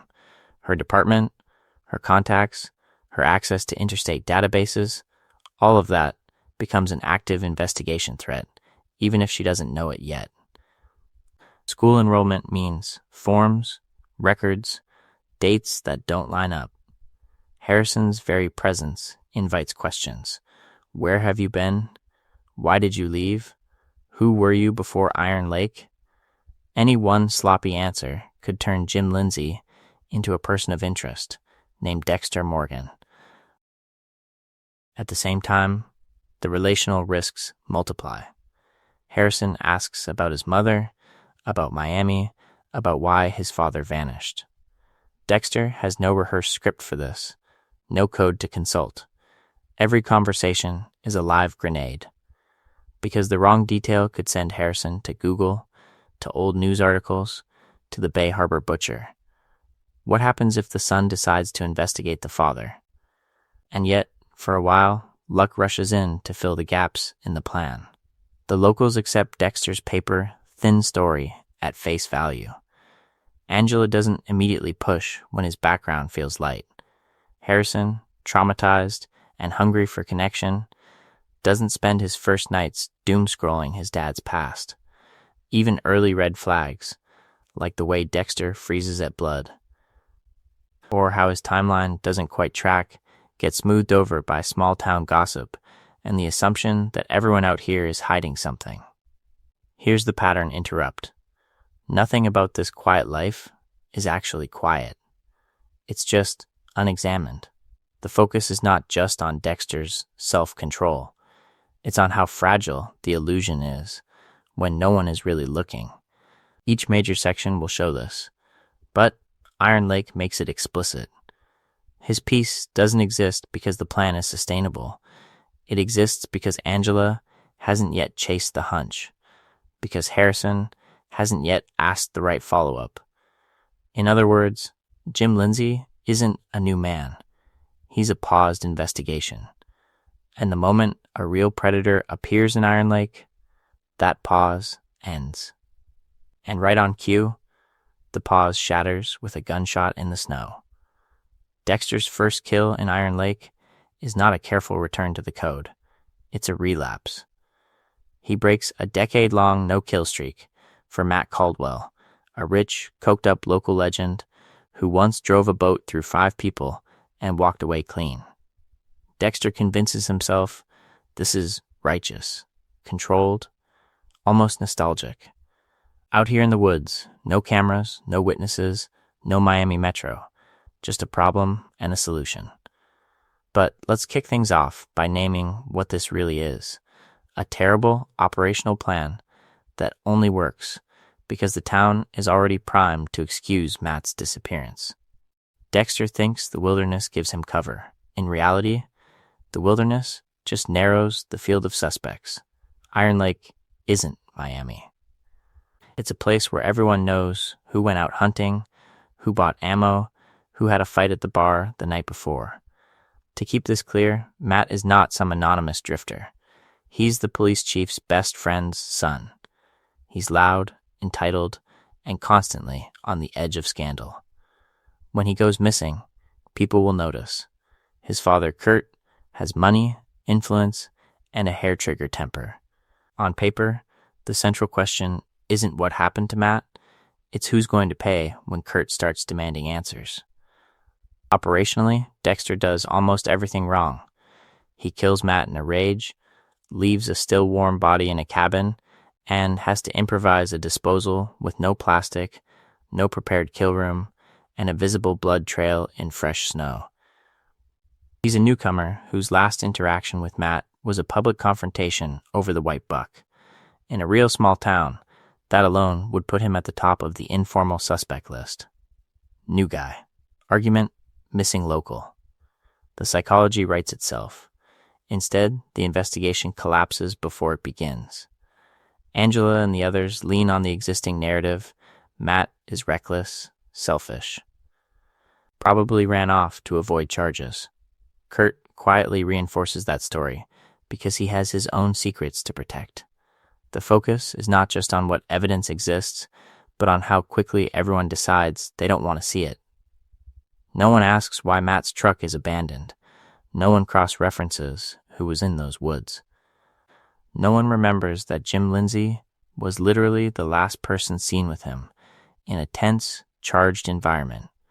Physical traces in the snow, the timing of the gunshots, Dexter's sudden shift in mood after the hunt, these are all missed or misread because the town's bias offers a cleaner explanation. Matt being Matt. In this video, we're going to keep coming back to this pattern. Dexter survives not because his plan is airtight, but because the world around him is eager to believe a simpler story. In Iron Lake, that story is the prodigal son running away. But what happens when the town gets a story even more convenient than that? When Kurt starts claiming Matt is alive, and Dexter realizes his luck has just created a new predator on the board?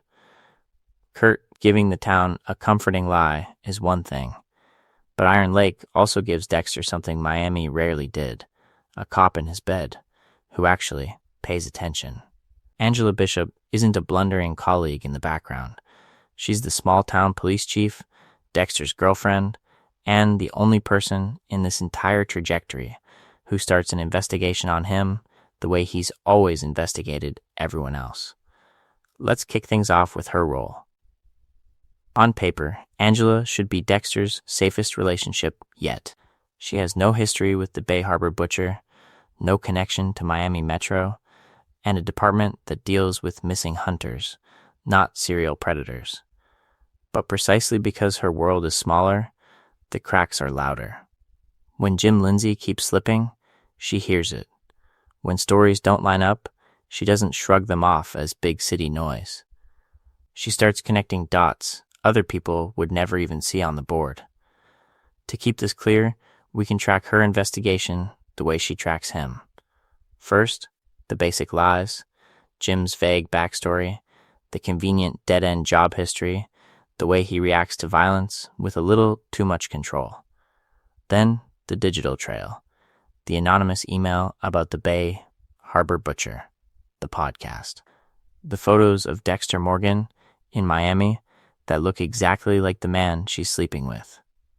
Finally, the forensic echoes, the needle marks, the animal tranquilizer, the pattern of missing men that mirrors a code she doesn't know exists, but feels in her bones.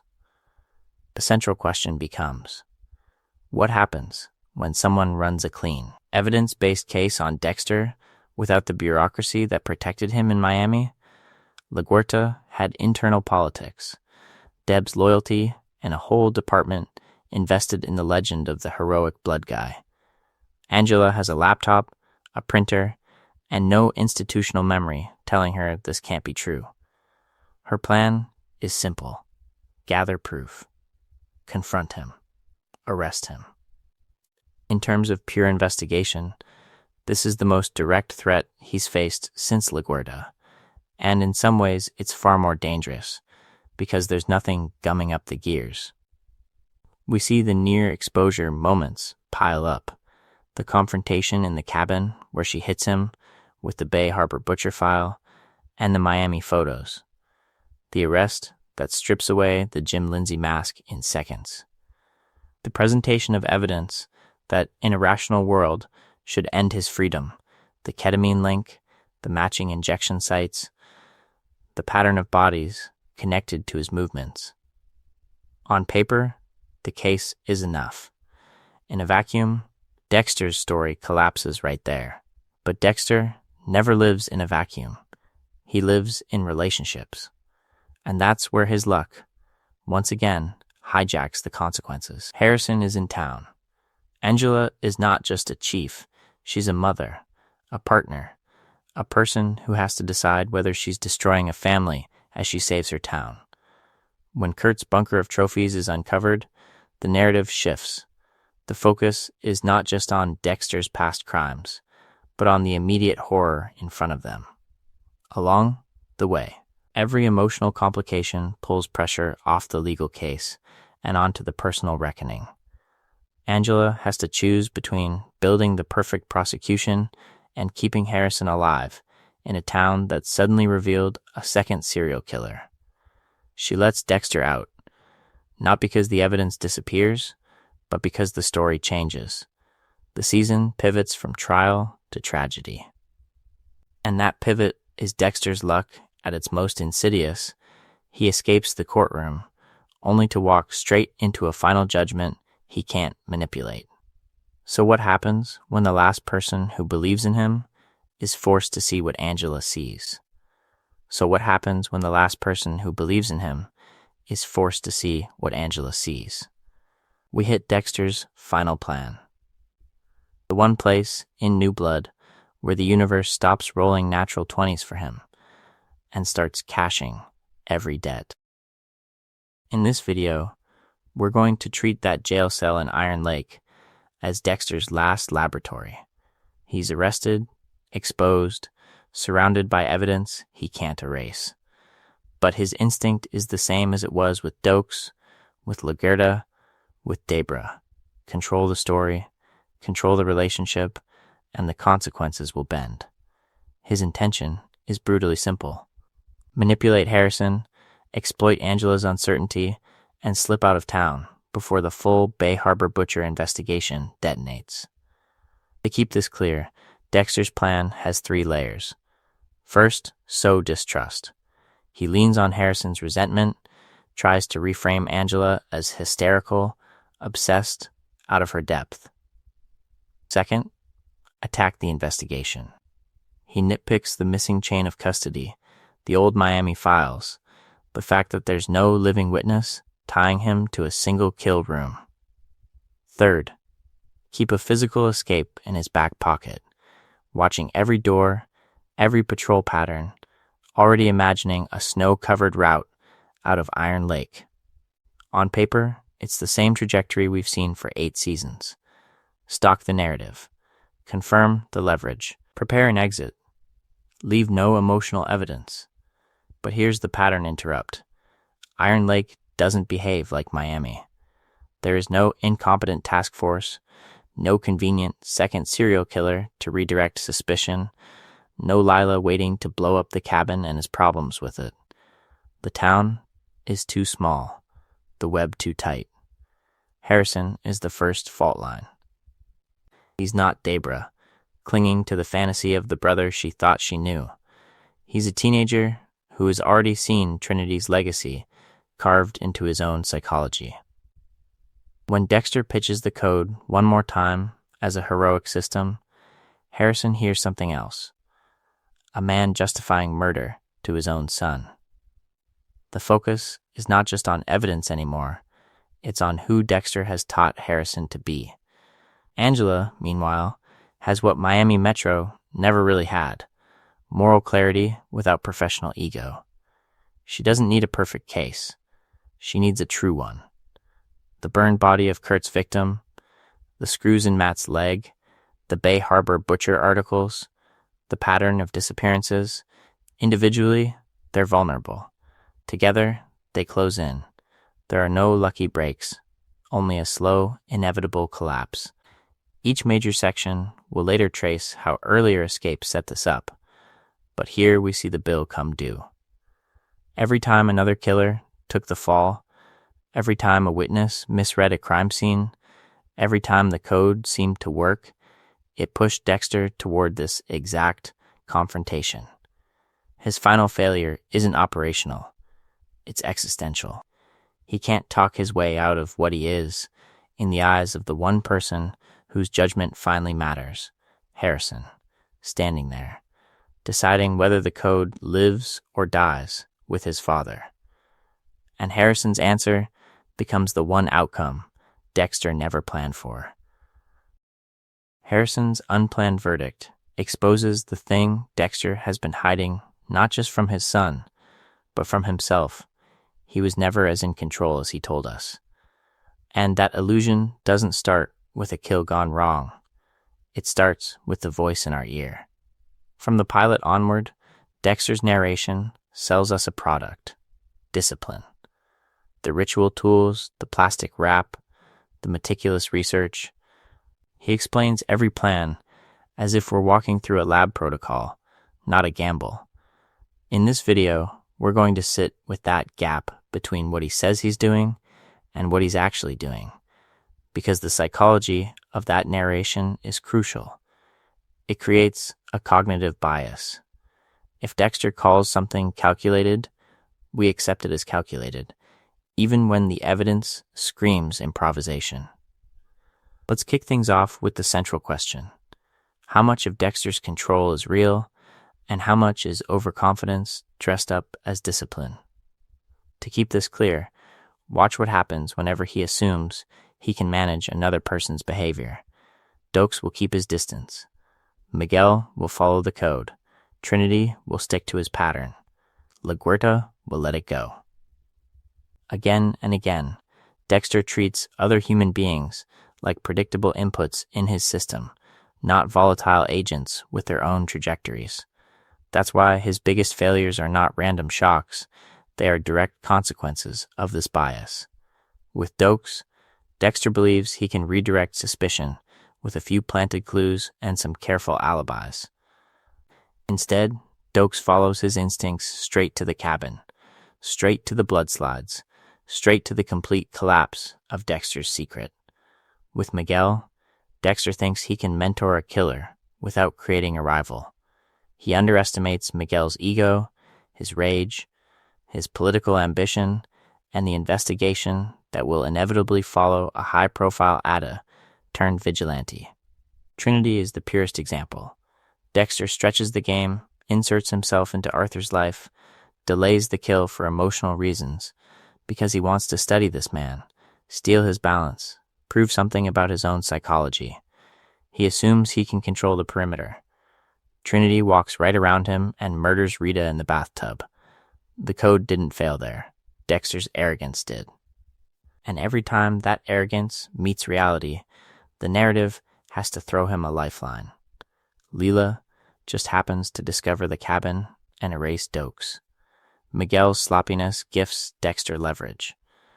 Trinity dies in a way that neatly closes the investigation before anyone seriously questions the forensic tech orbiting every major crime scene. These are not airtight plans succeeding. These are fragile plans surviving because other people make bigger mistakes at the right moment.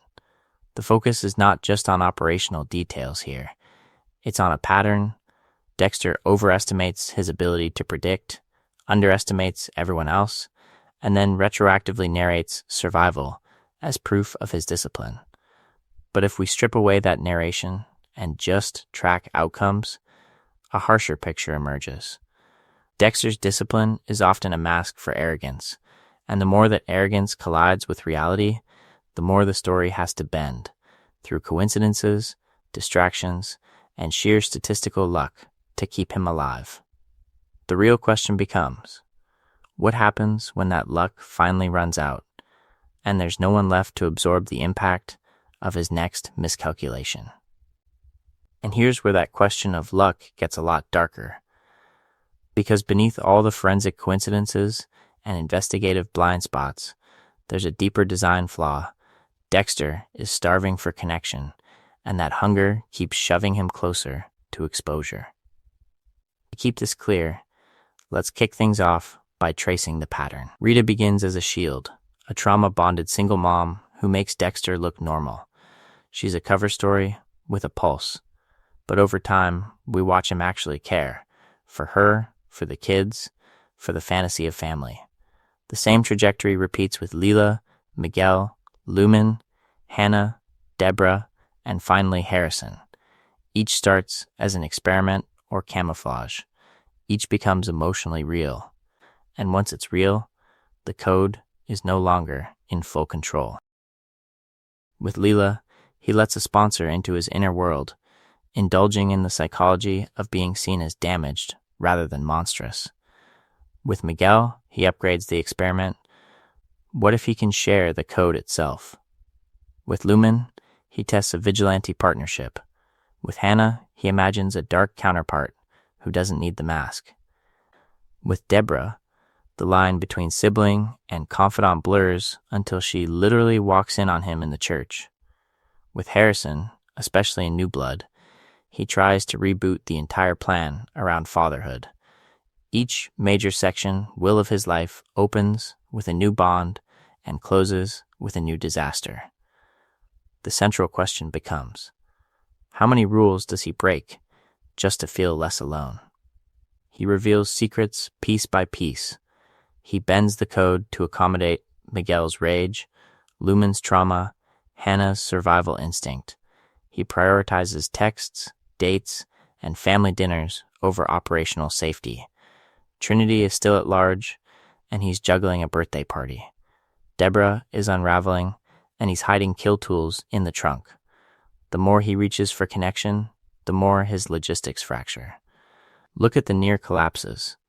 Miguel learns the code, then starts freelancing, forcing Dexter into a lethal cleanup of his own protch.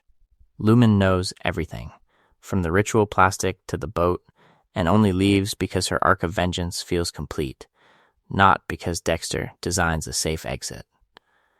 Deborah catching him in the church should end the entire investigation. Miami Metro, everything, instead. She chooses him over the truth, rewriting her own morality in real time. In New Blood, Harrison's very existence drags Dexter out of hiding and back into a pattern of kills that Iron Lake is absolutely not equipped to ignore. And yet, over and over, luck arrives disguised as love. These people keep choosing Dexter over reality. Rita doesn't probe his absences. Miguel's widow never sees the full picture. Lumen walks away instead of testifying. Hannah runs, lies, and poisons to protect him. Deborah commits perjury and murder. Harrison, faced with the truth, delays turning him in until the final breaking point. Each choice buys Dexter time, but at a devastating cost to their own lives and sanity. In this video, we're going to keep returning to this incompatibility. Dexter's need to be seen and loved cannot coexist with the secrecy his life requires.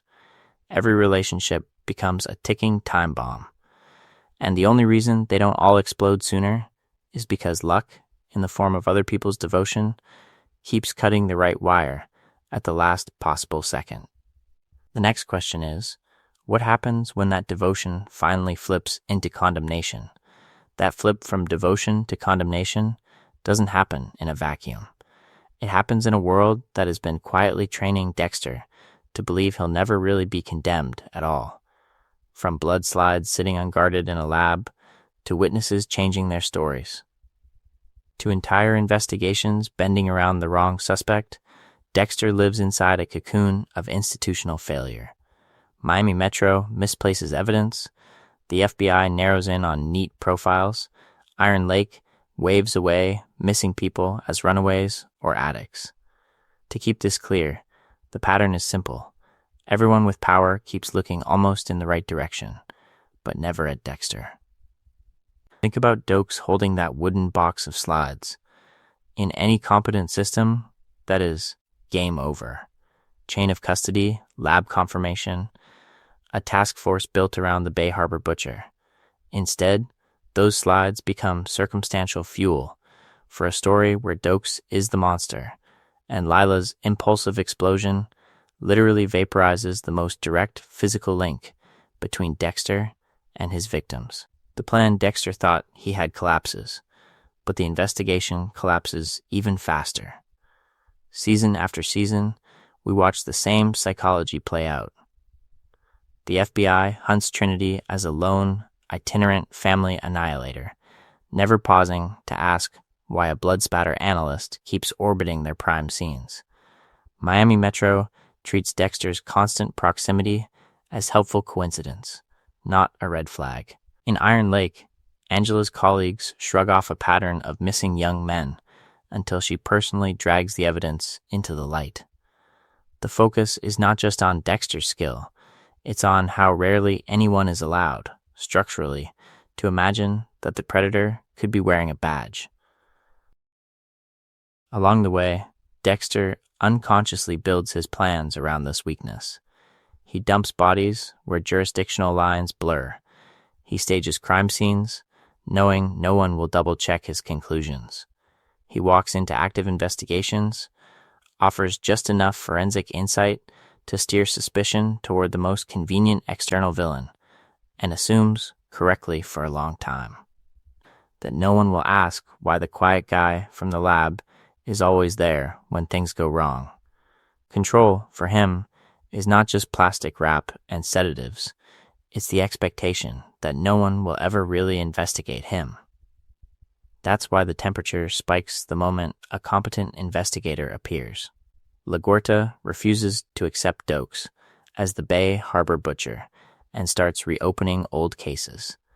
A single gas station camera, a single marina record, and suddenly Dexter's safety net looks paper thin. Years later, Angela does the same thing with far fewer resources. She listens to victims' families, cross-references missing person reports, and actually follows up on Harrison's stories. The central question becomes brutal. What happens to Dexter's code when the system finally does its job? Because at this point, Harry's rules are only half the story. Dexter's true, unspoken code is that institutions will always look for monsters out there. Poor, foreign, unstable, never in the mirror of their own departments. His luck isn't just personal, it's structural. He exists in a world that prefers clean narratives, lone wolves, and tidy arrests over messy internal rot. And once that structure starts to crack, we see the one thing Dexter never planned for, a world where the story no longer protects him, and the next investigation is ready to follow the evidence all the way to his door. Once that protective story cracks, something eerie comes into focus. Dexter doesn't just face new problems each season. He keeps replaying the same mistakes in new costumes, as if the universe is running the same experiment on him over and over to see if he'll ever learn. Let's kick things off with the shared secret partners. Miguel Prado is the first big test. Dexter breaks Harry's code of isolation, folds Miguel into the ritual, and convinces himself that if he controls the rules, he can control the man. We watch Miguel slip the leash almost immediately, kill outside the code, and turn the apprenticeship into blackmail fuel. The plan collapses, the friendship implodes, and Dexter is left scrambling to contain a monster he helped build. Cut to Lumen. Different season, same psychology. She knows his table, his plastic, his face. She's another person who sees the full truth and lives. After Miguel, the rational move would be permanent distance. Instead, Dexter repeats the experiment with a softer fantasy, shared healing, shared justice, a temporary code that might redeem them both. When she leaves, the message is obvious. The central question is not whether sharing the secret can work, it's why Dexter keeps needing to try it again, despite the consequences. We see the same echo with father figures. Trinity looks like the endgame, a killer who's a family man, a ritualist who's been operating for decades. Dexter studies him as a sustainable model of monstrosity, only to uncover the domestic terror under the surface and watch that fantasy collapse in blood. In New Blood, Kurt Caldwell wears the same mask. Folksy, protective, a man who takes care of problems for the town. Dexter is tempted again by the idea that you can integrate the darkness into a stable life, that you can keep killing and still belong. Once more, the investigation peels back the surface, and once more, the supposed blueprint turns out to be a horror show. To keep this clear, the focus is not just on Dexter's enemies. It's on the people who actually see him. LaGuerta in the original run and Angela in Iron Lake are almost the same character in different jurisdictions. Both quietly reopen cold cases. Both follow blood, boat records, and behavioral patterns instead of gut myths about heroes. Both build investigations that turn Dexter's own patterns against him. If either one gets 20% more time, the series ends in handcuffs, not improvisation. And threading through all of it is Deborah. She's the wild card that keeps flipping the table. Deb saves him by choosing him over LaGuerta, then destroys him by breaking under the weight of that choice. She walks into kill rooms, hospitals, crime scenes, and each time her decision, pull the trigger, look away, call it in, determines whether Dexter's latest failure becomes fatal. When she dies, that relational safety net dies with her. These aren't just recycled plots. They're diagnostic echoes. Each major section will show us that Dexter isn't evolving. He's looping. He changes cities, partners, and father figures, but not the underlying plan. He refuses to integrate the lessons of Miguel, Trinity, LaGuerta, or Deb, so luck has to keep bailing him out. Until New Blood, when the pattern finally runs out of road, and the next repetition doesn't reset the story, it ends it. So when we loop back to that opening image of Dexter tying his shoes, slicing his ham steak, narrating in that calm, clinical voice, while Miami quietly burns in the background, it hits different now. The montage always sold us a fantasy, precision, ritual, total control. But once we've tracked the wreckage, we have to ask the central question: how much of that was real, and how much was just a lucky man writing his own mythology over chaos? To keep this clear, think about the greatest hits of his survival. Dokes holding the blood slides. LaGuerta tracing the Bay Harbor butcher back to the marina. Trinity standing in Dexter's living room, seeing the family Dexter built as camouflage. On paper, no amount of skill should have saved him from that convergence of investigation, evidence, and proximity. Yet every time something external intervenes, Leela blows up the cabin, Deb shoots LaGuerta in a shipping container, Trinity dies, and the case closes around a different narrative. Dexter's plan is never the only force in the room. The universe keeps rolling natural 20s for him. In this video, we're going to argue that once you factor in misinterpreted blood spatter, convenient deaths, and institutional blind spots, Dexter's mastery starts to look statistically absurd.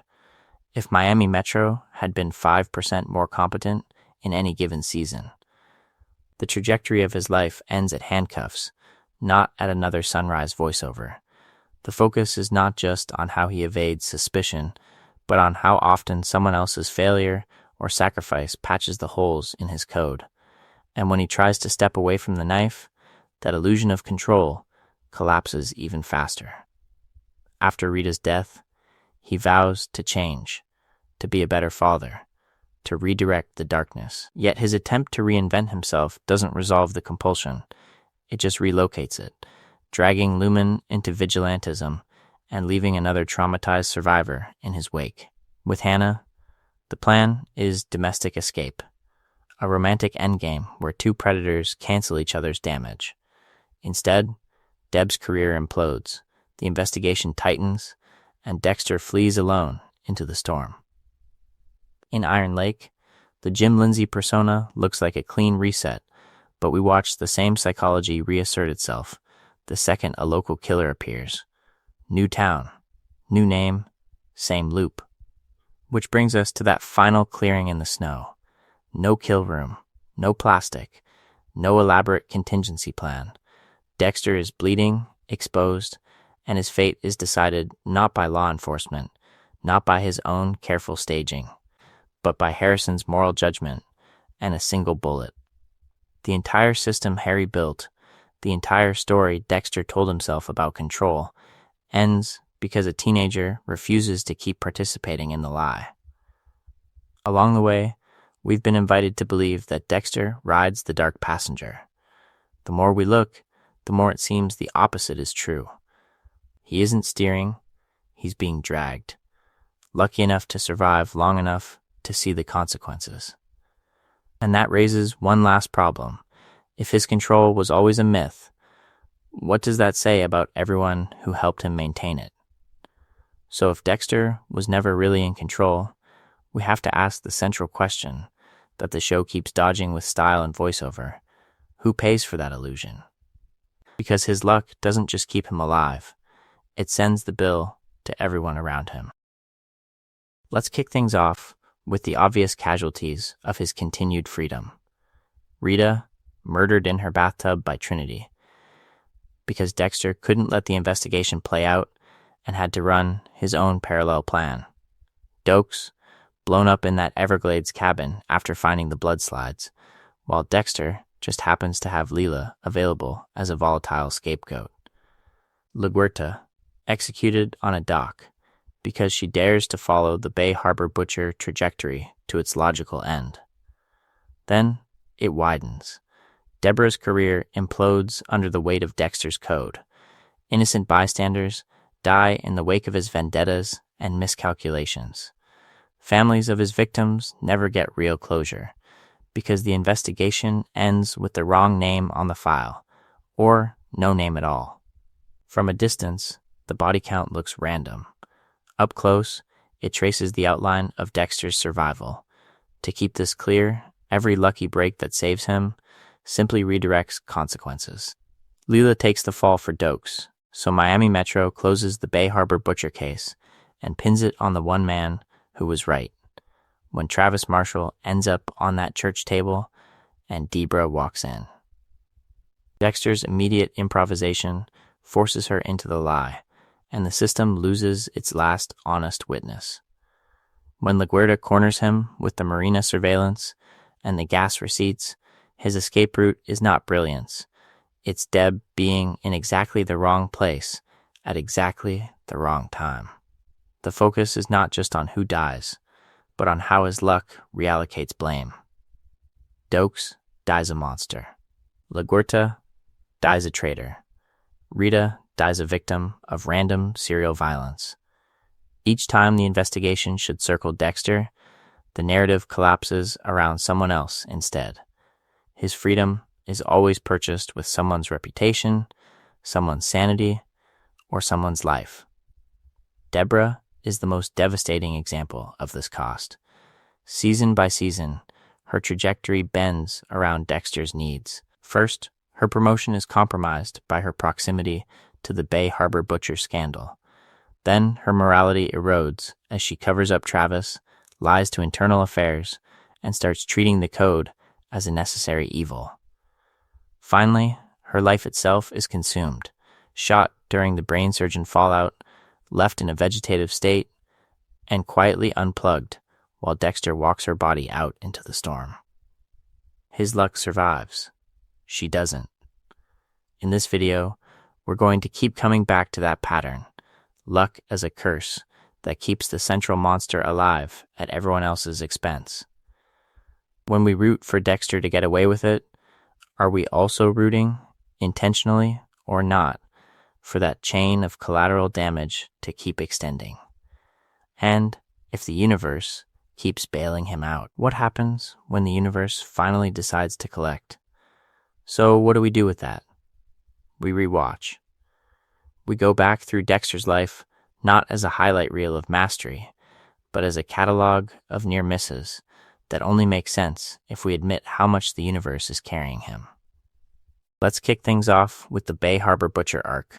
On a first watch, Doakes finding the blood slides in Dexter's car plays like a clash between two predators, the hunter finally cornered. On a rewatch, pause on the tiny details, the random traffic stop, the fact that Dexter drops the slides at all, the way chain of custody breaks down once Doakes dies in that cabin. This is not a flawless plan under control. It's a plan that fails, then gets retroactively fixed by Lila's impulsive arson.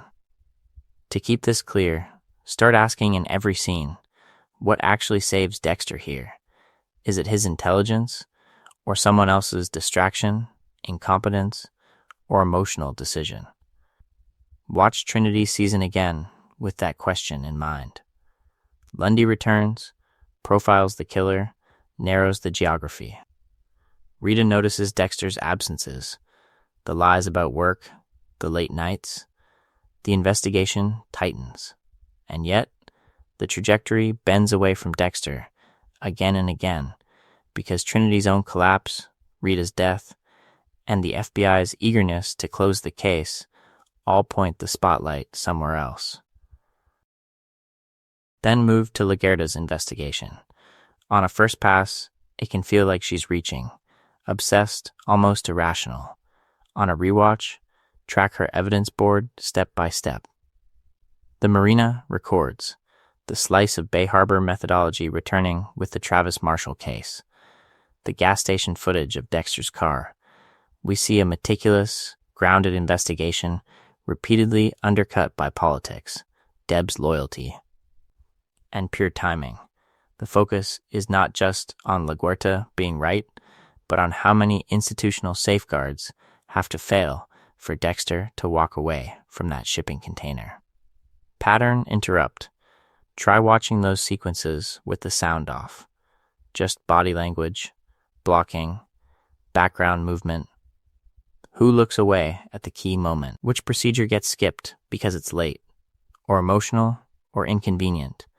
How often is Dexter visibly not the most competent person in the room, just the luckiest one there? Finally, rewatch the New Blood finale as the bill coming due. Iron Lake doesn't expose Dexter because he suddenly becomes sloppy. It exposes him because his luck finally runs out. A small-town cop who actually follows procedure. A son who refuses the mythology of the code. A community that connects the dots Miami never did. In this video, we're going to keep returning to that shift, from invincible predator to man whose safety was always borrowed. Along the way, pick one moment where, in your view, Dexter should realistically have been caught. Doakes with the slides, LaGuerta at the docks, Deb walking into that church. How does choosing that point of failure change your emotional alignment? Are we still rooting for Dexter, or are we suddenly rooting for the investigation he's been outrunning since episode 1? Because once we see the luck, the series stops being about a perfect killer staying ahead of the game and becomes something far more fragile, a long, anxious countdown to the second the wave finally crashes. So now that we've laid out just how fragile Dexter's supposed control really is, we want to hand the investigation over to you, not as passive observers, but as the jury that finally has access to the full pattern of failures, collapses, and absurdly well-timed saves. Let's kick things off with a gut check. Drop in the comments, what was the precise scene where you stopped believing Dexter could realistically keep getting away with it? Was it Doakes, standing in that cabin, blood slides in hand, with the universe somehow deciding to send Leela in as a homicidal cleanup crew? Was it LaGuerta in the shipping container, with Deb choosing Dexter over the entire moral framework of the show? Or was it Travis on the rooftop, Dexter literally in his kill gear during a police siege, and still walking away as if probability itself were on his side? To keep this clear, try to name the one moment where, if the world of Dexter obeyed even basic statistical logic, the series should have ended. The central question is not just what was dramatic, But what demanded consequences that never arrived? Was it Rita in the bathtub?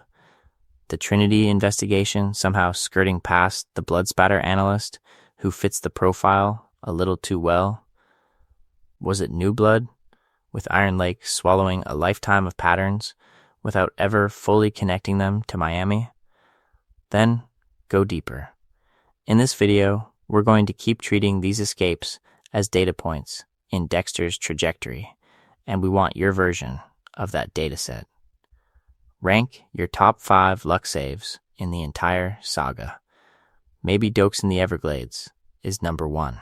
Maybe the Bay Harbor butcher case, folding neatly onto a dead scapegoat, feels like the real endpoint.